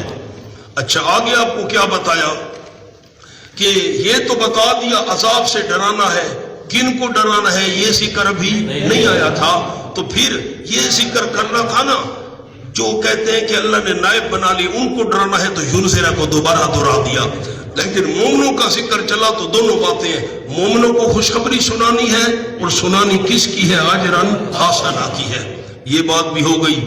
اچھا اور اتخذ اللہ ولدن، اللہ کا حقیقی کوئی بیٹا ہے نہ، اللہ نے بیٹا بنا لیا۔ بیٹا بنانے کا کیا مطلب ہے؟ کیا بنا لیا؟ بنا لیا۔ کیا مطلب؟ اپنے اختیارات اس کے حوالے کر دی، ان کو ڈرانا ہے۔ اللہ نے اپنے اختیارات کسی کے حوالے نہیں کیے۔ اچھا اب 2 صورتیں ہوتی ہیں، چیز ہو اور اس کے حالات کا پتہ نہ ہو۔ نمبر 2 چیز ہی نہ ہو تو اللہ کا کوئی نائب ہے ہمیں پتہ نہیں ہے، اللہ کا نائب ہے، جب ہے ہی نہیں اور لوگ بنائیں گے تو عذاب ہوگا۔ اللہ کا نائب ہوتا ہمیں پتہ نہ ہوتا پھر تو چلو ٹھیک ہے جی کوئی عذاب سوا، لیکن اللہ کا نائب نہیں ہے اور پھر لوگوں نے بنایا تو عذاب ہوگا۔ اچھا آبا سے کیا مراد ہے؟ جسمانی بھی۔ یہ جو کہہ رہے ہیں اللہ نے نائب بنا لی ہیں، ان کے جو جسمانی باپ دادا ہیں ان کے پاس کوئی دلیل ہے؟ روحانی ان کے باپ دادا کون سے تھے؟ علماء سو برے پیر، ان کے پاس کوئی اس عقیدے کی دلیل ہے؟ نہیں ہے۔ آگے چلو۔ اچھا یہ معمولی بات ہے یہ کہنا کہ اللہ کے نائب ہے۔ کبرت کلمۃ تخرج من، تائید کون سی پیش کریں گے؟ سورۃ مریم والی۔ آگے چلیں۔ ان یقولون الا کذبا، یہ جو کہتے اللہ کے نائب ہے یہ سچ ہے، یہ سچ ہے۔ ان یقولون الا کہہ رہے ہیں۔ اور اتنے تک ایک امر ہو گیا، پہلے امر کے اندر کیا تھی؟ غرض کتاب، اور دوسرے میں کیا ہے؟ تسلی نبی صلی اللہ علیہ وسلم۔ بہذا الحدیث کا کیا معنی کیا؟ اس اور آصفن کا معنی کیا افسوس، افسوس کر کر آپ اپنی جان کو ضائع نہ کرے میرے محبوب۔ انا جعلنا ما علی الارض زینۃ اللہ، اس کا ربط کیا ہے؟ مشرکین کیوں نہیں مانتے؟ مشرکین معمولی دنیا کی زینت اور سجاوٹ، یہ معمولی چیز ہے، کوئی بہت قابل بھروسہ چیز نہیں ہے۔ آ جائیں۔ آسان و عمل کا میں نے کیا معنی کیا؟ اللہ نے قرآن میں فرمایا زیادہ عمل کرو۔ کیا فرمایا؟ اچھے کون سے ہوتے ہیں؟ اللہ کی رضا اور مصطفیٰ صلی اللہ علیہ وسلم کی راہ ہو۔ وَإِنَّا لَجَاعِلُونَ پر کیا جملہ لکھوایا؟ جزا سزا بھی ہوگی۔ یہ جتنی بھی نعمتیں ہیں، زینت تمہیں نظر آ رہی ہے، سجاوٹ، یہ ساری ختم ہو جائے گی، چٹیل میدان بن جائے گا۔ اتنے تک سبق سمجھ آ گیا؟ اگر کوئی مشکل ہے تو مجھ سے پوچھ لیں۔ آپ ہانا بھی نہیں کرتے. کوئی مشکل ہے اس میں؟ آگے چلیں. ام حسبت ان اصحاب الکہف والرقیم کانوا من آیاتنا عجبا. اس کے نیچے لکھیں جواب شبہ نمبر 1. قلم ہاتھ میں رکھیں. جواب شبہ نمبر 1. میں نے آپ کو شبہ لکھوا دیا ہے, آپ شبہ مجھے سنائیں.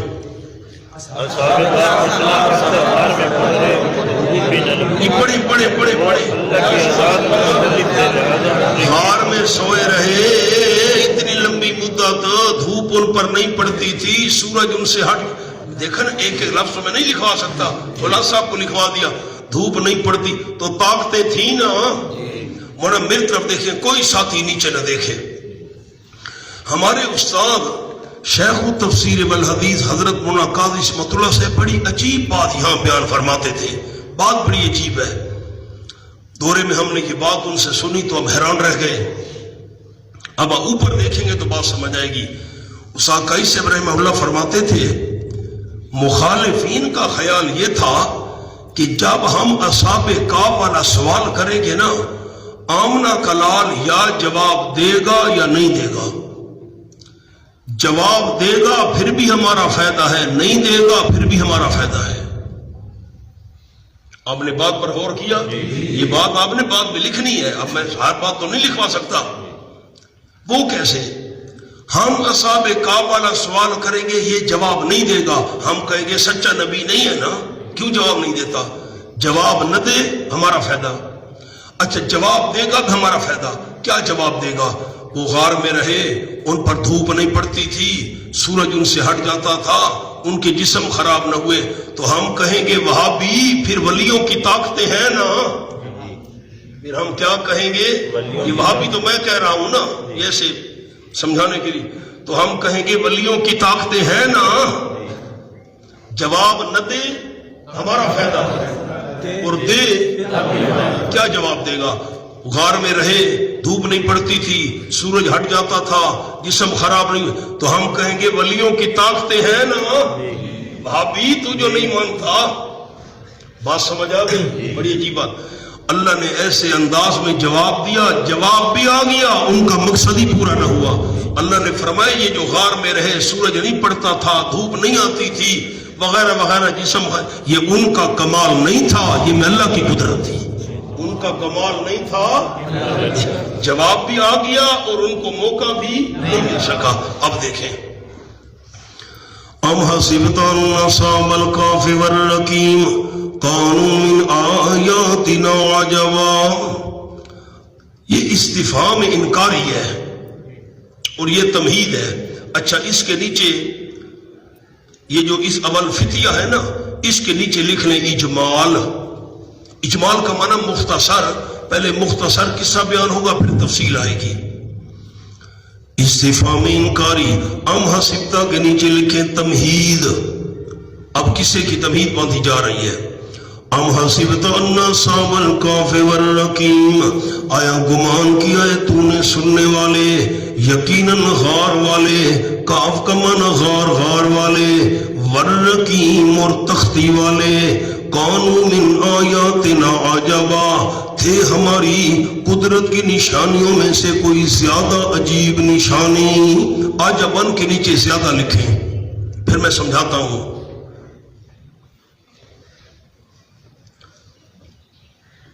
مولانا اب الرقیم کے بارے میں قول لکھ لیں حاشیے پر نمبر 1.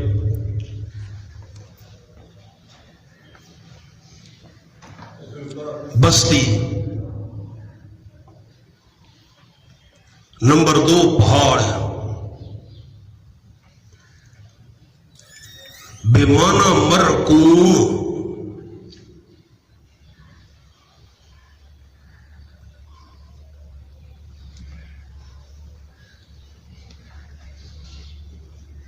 کتنے قول ہو گئے؟ 2. ایک تو لکھوایا آپ کو بستی, دوسرا کیا لکھوایا؟ پہاڑ. تیسرا لکھیں بے معنی مرقوم, لکھ لیا. چوتھا لکھیں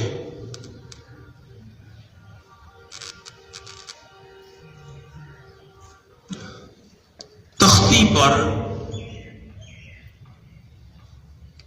ان کے نام حالات لکھ کر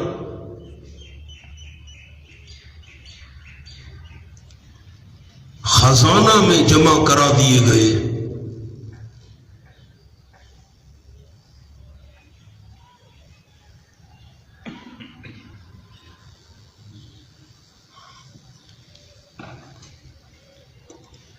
اب میری طرف دیکھیں، میں یہ ساری باتیں آپ کو عرض کر دوں۔ غار والے اور رقیم والے، رقیم نمبر 1 قول کیا لکھوایا؟ جی یہ ان کے گاؤں کا نام تھا، بستی کا نام تھا، گاؤں کا نام تھا، پنڈ گراں جو بھی کہیں، تو ہمارے پشتو والے کہتے ہیں بانڈا، تو یہ ان کی بستی کا نام تھا رقیم، غار والے اور رقیم نامی بستی والے۔ دوسرا قول کیا لکھوایا؟ یا ایک پہاڑ کو رقیم کہتے ہیں، غار والے اور پہاڑ والے۔ تیسرا کیا لکھوایا؟ بمعنی مرقوم، رقیم بمعنی مرقوم، ان کے نام کتاب میں لکھ دیے گئے، ان کے حالات کتاب میں لکھ دیے گئے بمعنی مرقوم۔ اور چوتھا کیا لکھوایا؟ تختی پر ان کے نام لکھ کر اور حالات لکھ کر وہ تختی خزانے میں جمع کرا دی گئی۔ ایک اور قول بھی ہے کہ تختی پر ان کے نام لکھ کر پہاڑ کے منہ پر وہ تختی لگا دی گئی، غار کے منہ پر وہ تختی لگا دی گئی۔ بہرحال واللہ عالم، جتنے اقوال تھے میں نے آپ کو عرض کر دیے، آگے چلیں۔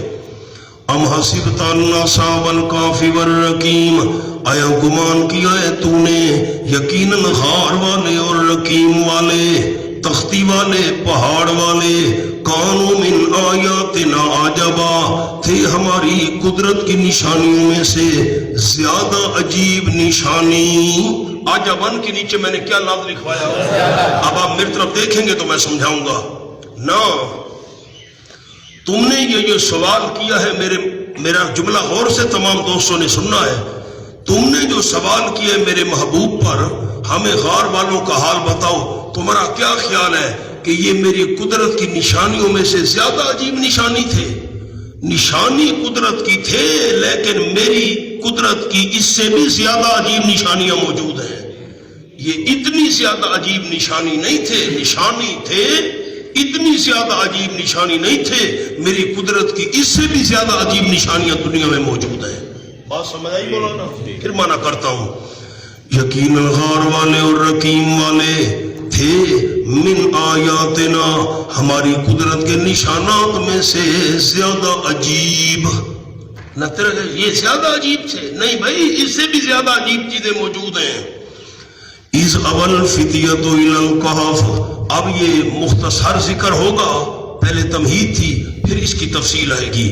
اذ اول فتیۃ الی الکہف، جب پناہ لی چند نوجوانوں نے الی الکہف، غار کی طرف، فقالوا ربنا، فقالوا کے نیچے لکھیں جواب شبہ، جلدی کریں، جواب شبہ، فقالوا، پس کہنے لگے، ربنا آتنا من لدنک رحمتاً، اے ہمارے پروردگار، ربنا پر لکھیں دعا نمبر 1، ربنا آتنا من لدنک رحمتاً، اے ہمارے پروردگار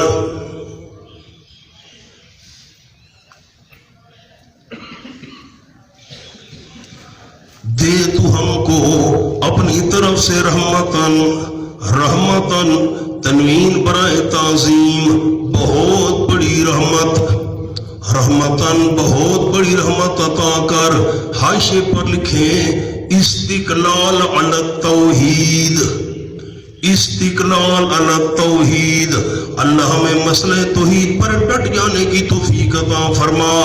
اے ہمارے پروردگار، دے تو ہم کو اپنی طرف سے رحمتاً، بہت بڑی رحمت۔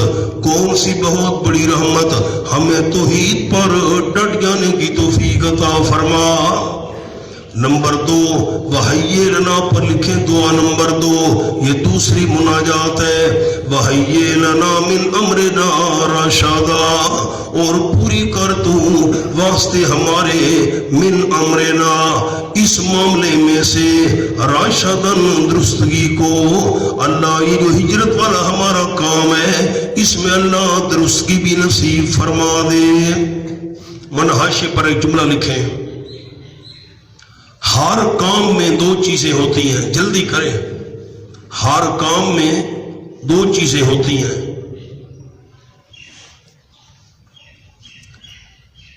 نمبر ایک مقصد،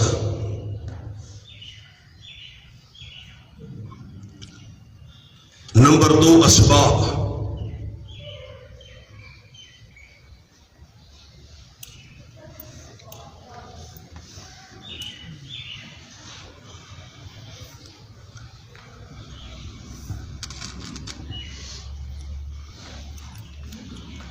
اب میری طرف دیکھیں، میں یہ دونوں باتیں عرض کر دوں پھر آیت میں فٹ کریں گے۔ میں میاں والی سے یہاں آیا ہوں، میرا مقصد کیا ہے؟ سبق پڑھانا، اور اسباب بھئی سواری ہو، سواری میں پیٹرول ہو، آنے جانے کی سہولت ہو، یہ ہوتے ہیں اسباب۔ تو ہر کام میں دو چیزیں ہوتی ہیں، کام کا مقصد کیا ہے اور کام کے اسباب کیا ہیں۔ یہ بات سمجھ آ گئی؟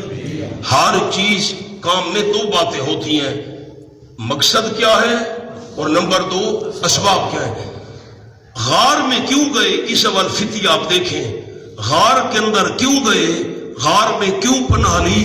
مقصد یہ تھا، اے ہمارے پروردگار آتنا من لدنک رحمتن، ہمیں توحید پر مضبوطی نصیب فرما۔ ہم غار میں پناہ پکڑ کر بیٹھے ہیں، ہم نے اپنا ایمان بچایا ہے اللہ، ہمارا مقصد یہ ہے غار میں آنے کا ہمارا ایمان بچ جائے، ہم توحید پر پکے باہر ہوں گے تو وہ بادشاہ ہمیں دین سے پھیرنے کی کوشش کر رہا تھا۔ تو اب آتنا من لدنک رحمتن، اس کے نیچے اوپر نیچے لفظ لکھ لیں مقصد، اور حی لنا من امرنا کے نیچے لکھ لیں اسباب۔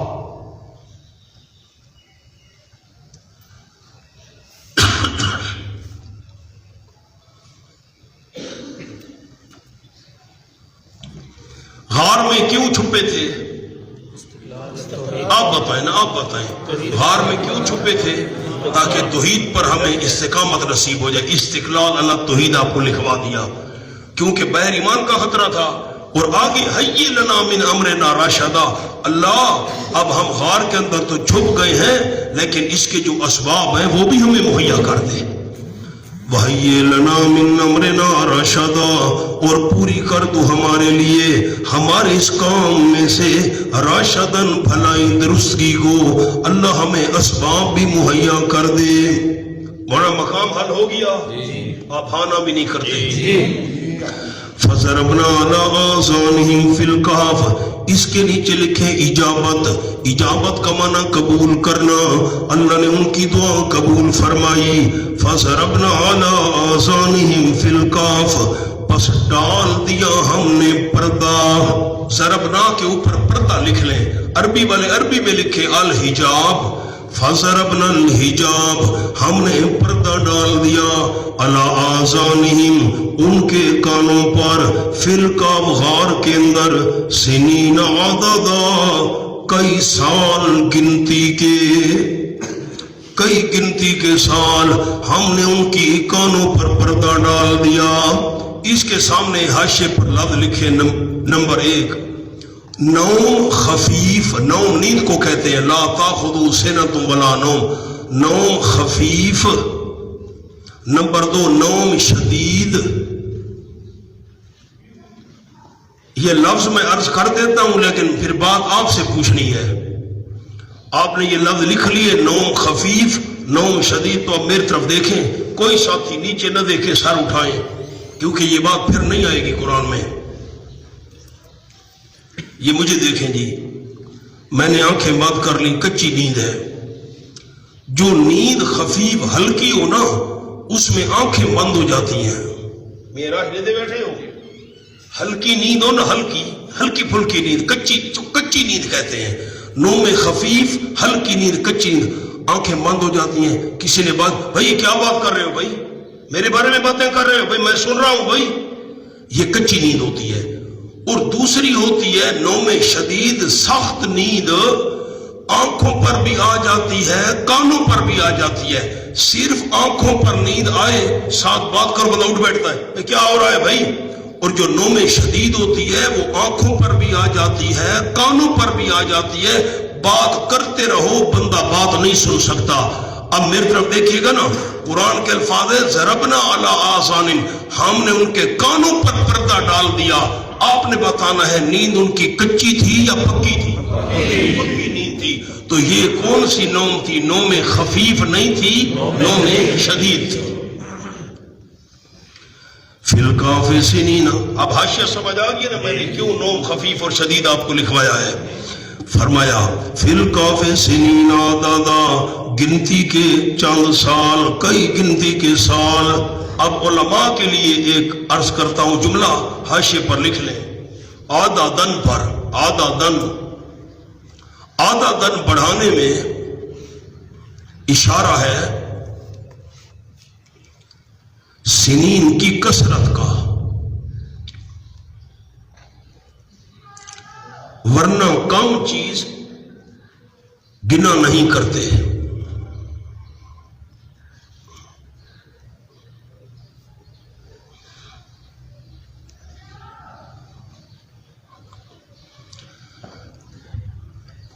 علماء نے یہ بات سمجھ لی ہے، عددن کے لفظ کے بڑھانے میں اشارہ ہے سالوں کے زیادہ ہونے کا، ورنہ جو ایک دو سال ہوتے تو اس کو گننے کی کیا ضرورت تھی؟ نہ، عددن بڑھانے میں اشارہ کر دیا، بہت سارے سال سوئے۔ پھر آیت کو دیکھیں، میں ایک اور انداز پڑھتا ہوں، فَضَرَبْنَا عَلَىٰ أَعْيُنِهِمْ، ہم نے ان کی آنکھوں پر پردہ ڈال دیا۔ اگر یہ الفاظ ہوتے ہم نے ان کی آنکھوں پر پردہ ڈال دیا، آپ نے بتانا ہے پھر نوم خفیف سمجھی جاتی یا شدید سمجھی جاتی؟ خفیف سمجھی جاتی۔ لیکن علی آذانہم اس میں مبالغہ زیادہ ہے، صرف آنکھ نہیں کانوں پر بھی پردے آگے کچھ پتہ نہیں ہے۔ آگے چلیں جی، ثم باسناہم لنعلم ای الحزبین احصی لما لبثوا امدا۔ چلو میں اس آیت کا ترجمہ کر لوں، پھر ایک حوالہ آپ کو سناتا ہوں۔ ثم باسناہم، پھر اٹھایا ہم نے ان کو، اوپر لکھے نیند سے، لنعلم، تاکہ ہم ظاہر کریں، لنعلم کا معنی لکھیں ظاہر کریں۔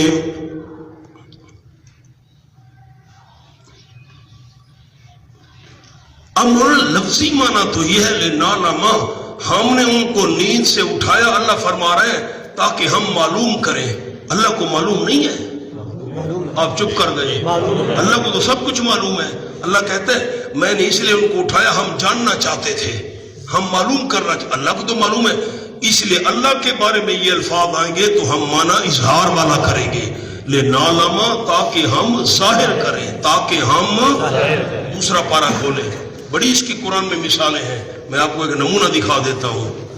دوسرا پارہ، پہلا صفحہ، سورۃ البقرہ،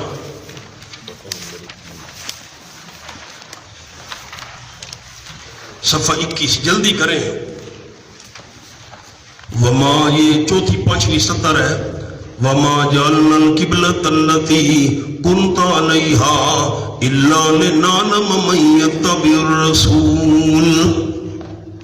وما جعلنا القبلہ، حوالہ مل گیا نا، وما جعلنا القبلہ، نہیں بنایا ہم نے قبلہ، التی، وہ قبلہ، کنت علیہا، جس پر آپ تھے مکہ مکرمہ میں، مکہ مکرمہ میں جس قبلہ پر تھے ہم نے نہیں بنایا الا مگر لنعلم، تاکہ ہم ظاہر کریں، ممن یتبع الرسول، کون پیچھے چلتا ہے رسول کے، رسول کے پیچھے کون چلتا ہے، کعبے کی طرف کون منہ کرتا ہے، ہم ظاہر کرنا چاہتے ہیں۔ کیا کرنا چاہتے ہیں؟ بڑی مثالیں اس کی ہے سبق پر۔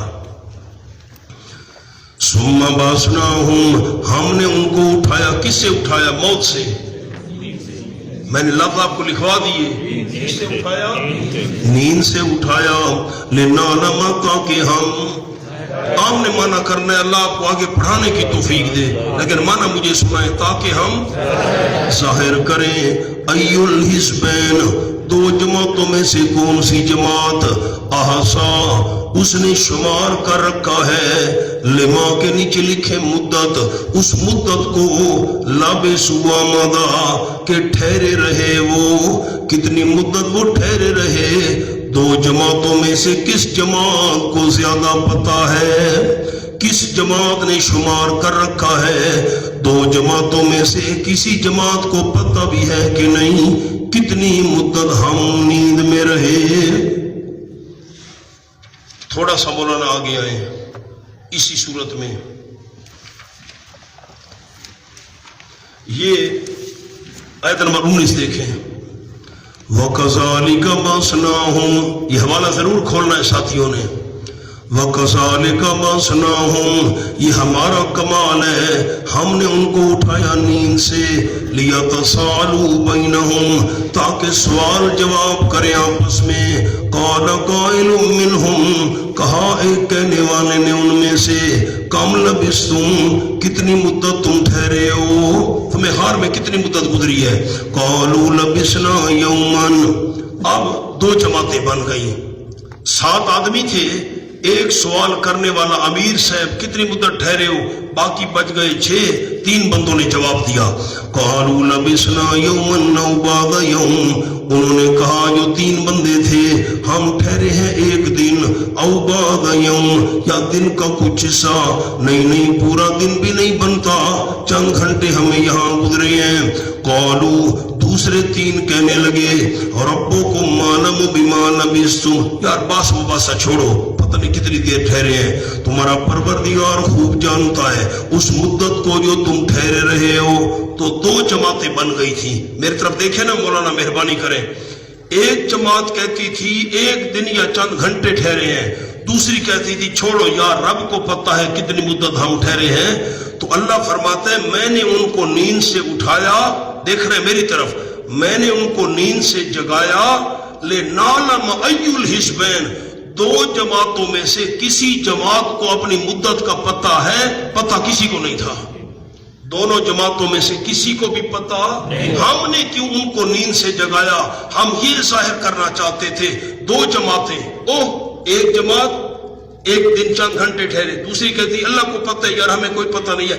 ان دونوں جماعتوں میں سے کسی کو اپنی نیند کی مدت کا پتہ ہے، ہم یہ ظاہر کرنا چاہتے تھے، پتہ چل گیا، پتہ دونوں کو نہیں تھا. اب میں پھر مانا کرتا ہوں. ثم باسناہم، پھر اٹھایا ہم نے ان کو نیند سے. لنعلم، تاکہ ہم ظاہر کریں حکمت بے ست کیوں اٹھایا. ای الحزبین، دونوں جماعتوں میں سے کون سی جماعت نے آسان شمار کر رکھا ہے. لما لبثوا امدا، اس مدت کو جو وہ ٹھہرے رہے اس مدت کا پتہ بھی ہے کہ نہیں. دونوں جماعتوں میں سے کس جماعت کو پتہ ہے؟ کسی کو بھی پتہ نہیں تھا. اور نہ ایک اور آپ کو تحفہ دے دوں. اب تھوڑا سا پس منظر آپ کو سناؤں مختصر سا. دقیانوس بادشاہ تھا. اس بادشاہ نے اپنے سجدے کا حکم دیا، غیر اللہ کی عبادت کرواتا تھا. تو 6 نوجوان تھے، ان 6 نوجوانوں نے انکار کر دیا، اور یہ وزیروں کے بیٹے تھے. لن ندعو من دونہ الہا، ہم اللہ کے بغیر کسی کو الہ سمجھ کر نہیں پکاریں گے. بادشاہ نے ان کو بلایا دربار میں، کہا تمہیں مہلت ہے، سوچ بچار کر لو، کل میرے پاس آنا. یہ باہر نکلے اور مشورہ کیا. بادشاہ ایسا نہ ہو ہمیں جان سے مار ڈالے، ایمان قیمتی ہے، ایمان بچاؤ. گھروں سے نکل پڑے، جا رہے تھے، راستے میں چرواہا نظر آیا، بکریاں چرانے والا. اس نے پوچھا بھئی کہاں جا رہے ہو؟ انہوں نے کہا ہم تو ایمان بچانے کے لیے جا رہے ہیں. تمہارا عقیدہ کیا ہے؟ کہا ہمارا تو عقیدہ ہے ربنا رب السماوات. اس نے کہا میرا بھی یہی عقیدہ ہے، میں تمہارے ساتھ آؤں؟ کہا بسم اللہ. توحیدیوں کا ساتھ دینا ہو تو اجازت کی کیا ضرورت ہے. وہ چرواہا بھی ساتھ چل پڑا. اس کا جو کتا تھا بکریوں کی رکھوالی کرنے والا، وہ کتا بھی پیچھے پیچھے چل پڑا. تو اب کتنے بندے ہو گئے؟ 7. اب پریشان تو بڑے تھے بھائی، ساری حکومت، بادشاہ، ساری قوم، علاقہ سارا مخالف ہے، ہم 7 بندے ہیں، تجربہ بھی ہمارا اتنا نہیں ہے، اور ہے بھی شہزادے، نازک اندام ہیں، تو غار کے اندر چلو کچھ آرام کر لیں. ان کا خیال تھا اچھا میں نے صبح آپ کو بتا دیا ہے، آپ صلی اللہ علیہ وسلم نے کیا فرمایا تھا، میں جواب کب دوں گا؟ آپ ٹھیک کہہ رہے ہیں، اونچا کہہ رہے ہیں. آپ صلی اللہ علیہ وسلم کو کل کا پتہ تھا، ان اصحاب کاف کا خیال تھا آج غار میں آرام کر لیں، کل یہاں سے نکل کر چلے جائیں گے۔ کل کا پتہ ولی کو بھی نہیں تھا، کل کا پتہ نبی کو بھی نہیں تھا۔ جب غار کے اندر پہنچے اللہ نے ان کو سلا دیا۔ اب جو میں نے تحفہ آپ کو دینا ہے، اللہ نے ان کو سلایا کیوں؟ اللہ نے ان کو سلایا کیوں؟ سورۃ انفال کھولیں جی، آیت نمبر 11۔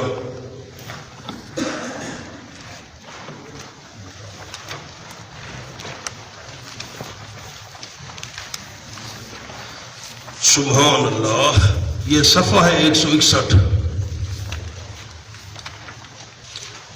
رکوع شروع ہو رہا ہے، پہلا مکمل دوسرا شروع۔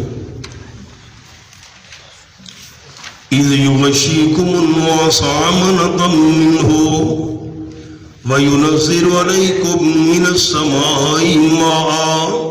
حوالہ مل گیا؟ اب میری طرف دیکھیں تو میں آپ کو منظر سناؤں۔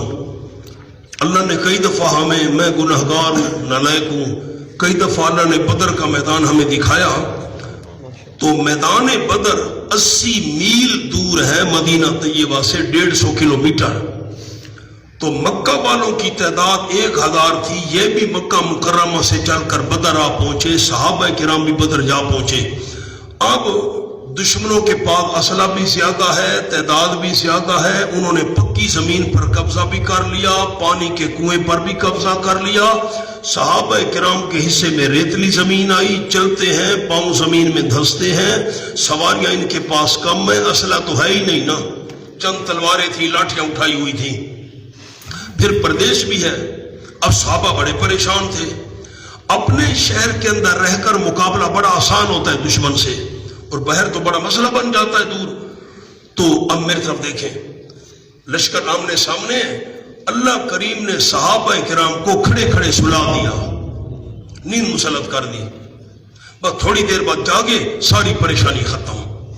مولا اب راز کی بات یہ ہے، اگر کوئی فوتگی ہو جائے نا تو جو ورثاء ہوتے ہیں نا، اب مثلا بیٹا فوت ہو گیا، اس کے والد کو زبردستی سلائیں گے، تھوڑی دیر سو جاؤ بھائی، مجھے نہیں سو جاؤ۔ بندہ سو جائے نا، پریشانی ختم نہ ہو تو کم ضرور ہو جاتی ہے۔ اللہ کریم نے بدر کے میدان میں صحابہ کو کیوں سلایا؟ تاکہ صحابہ کی پریشانی ختم ہو جائے۔ یہ اصحاب کعب بھی پریشان تھے، اللہ نے کیوں سلایا؟ تاکہ پریشانی ختم ہو جائے۔ بات یاد رکھیں گے؟ اب میں سورۃ انفال والا معنی کروں۔ اِذْ يُغَشِّيكُمُ النُّعَاسَ أَمَنَةً مِّنْهُ، جب ڈال دی اللہ کریم نے تم پر اونگ اپنی طرف سے، امانتاً سکون دینے کے لیے، اللہ نے تم پر نیند ڈال دی، اونگ ڈال دی، امانتاً امن دینے کے لیے، سکون دینے کے لیے، منہ اپنی طرف سے، وَيُنَزِّلُ عَلَيْكُم مِّنَ السَّمَاءِ مَاءً، اتار رہا تھا اللہ تم پر بلندی سے پانی، اللہ نے بارش نازل کر دی۔ وہ مشرکین کی پکی زمین میں کیچڑ بن گیا، صحابہ کی ریتلی زمین یہ پکی ہو گئی۔ لِيُطَهِّرَكُم بِهِ، تاکہ پاک کرے اللہ تم کو اس کے ذریعے، وَيُذْهِبَ عَنكُمْ رِجْزَ الشَّيْطَانِ۔ اب خلاصہ سمجھ آ گیا؟ اللہ نے بدر میں صحابہ کو کیوں سلایا؟ پریشانی ختم ہو جائے۔ اصحاب کہف کو غار میں کیوں سلایا؟ پریشانی ختم ہو جائے۔ او مولانا، نحن نقص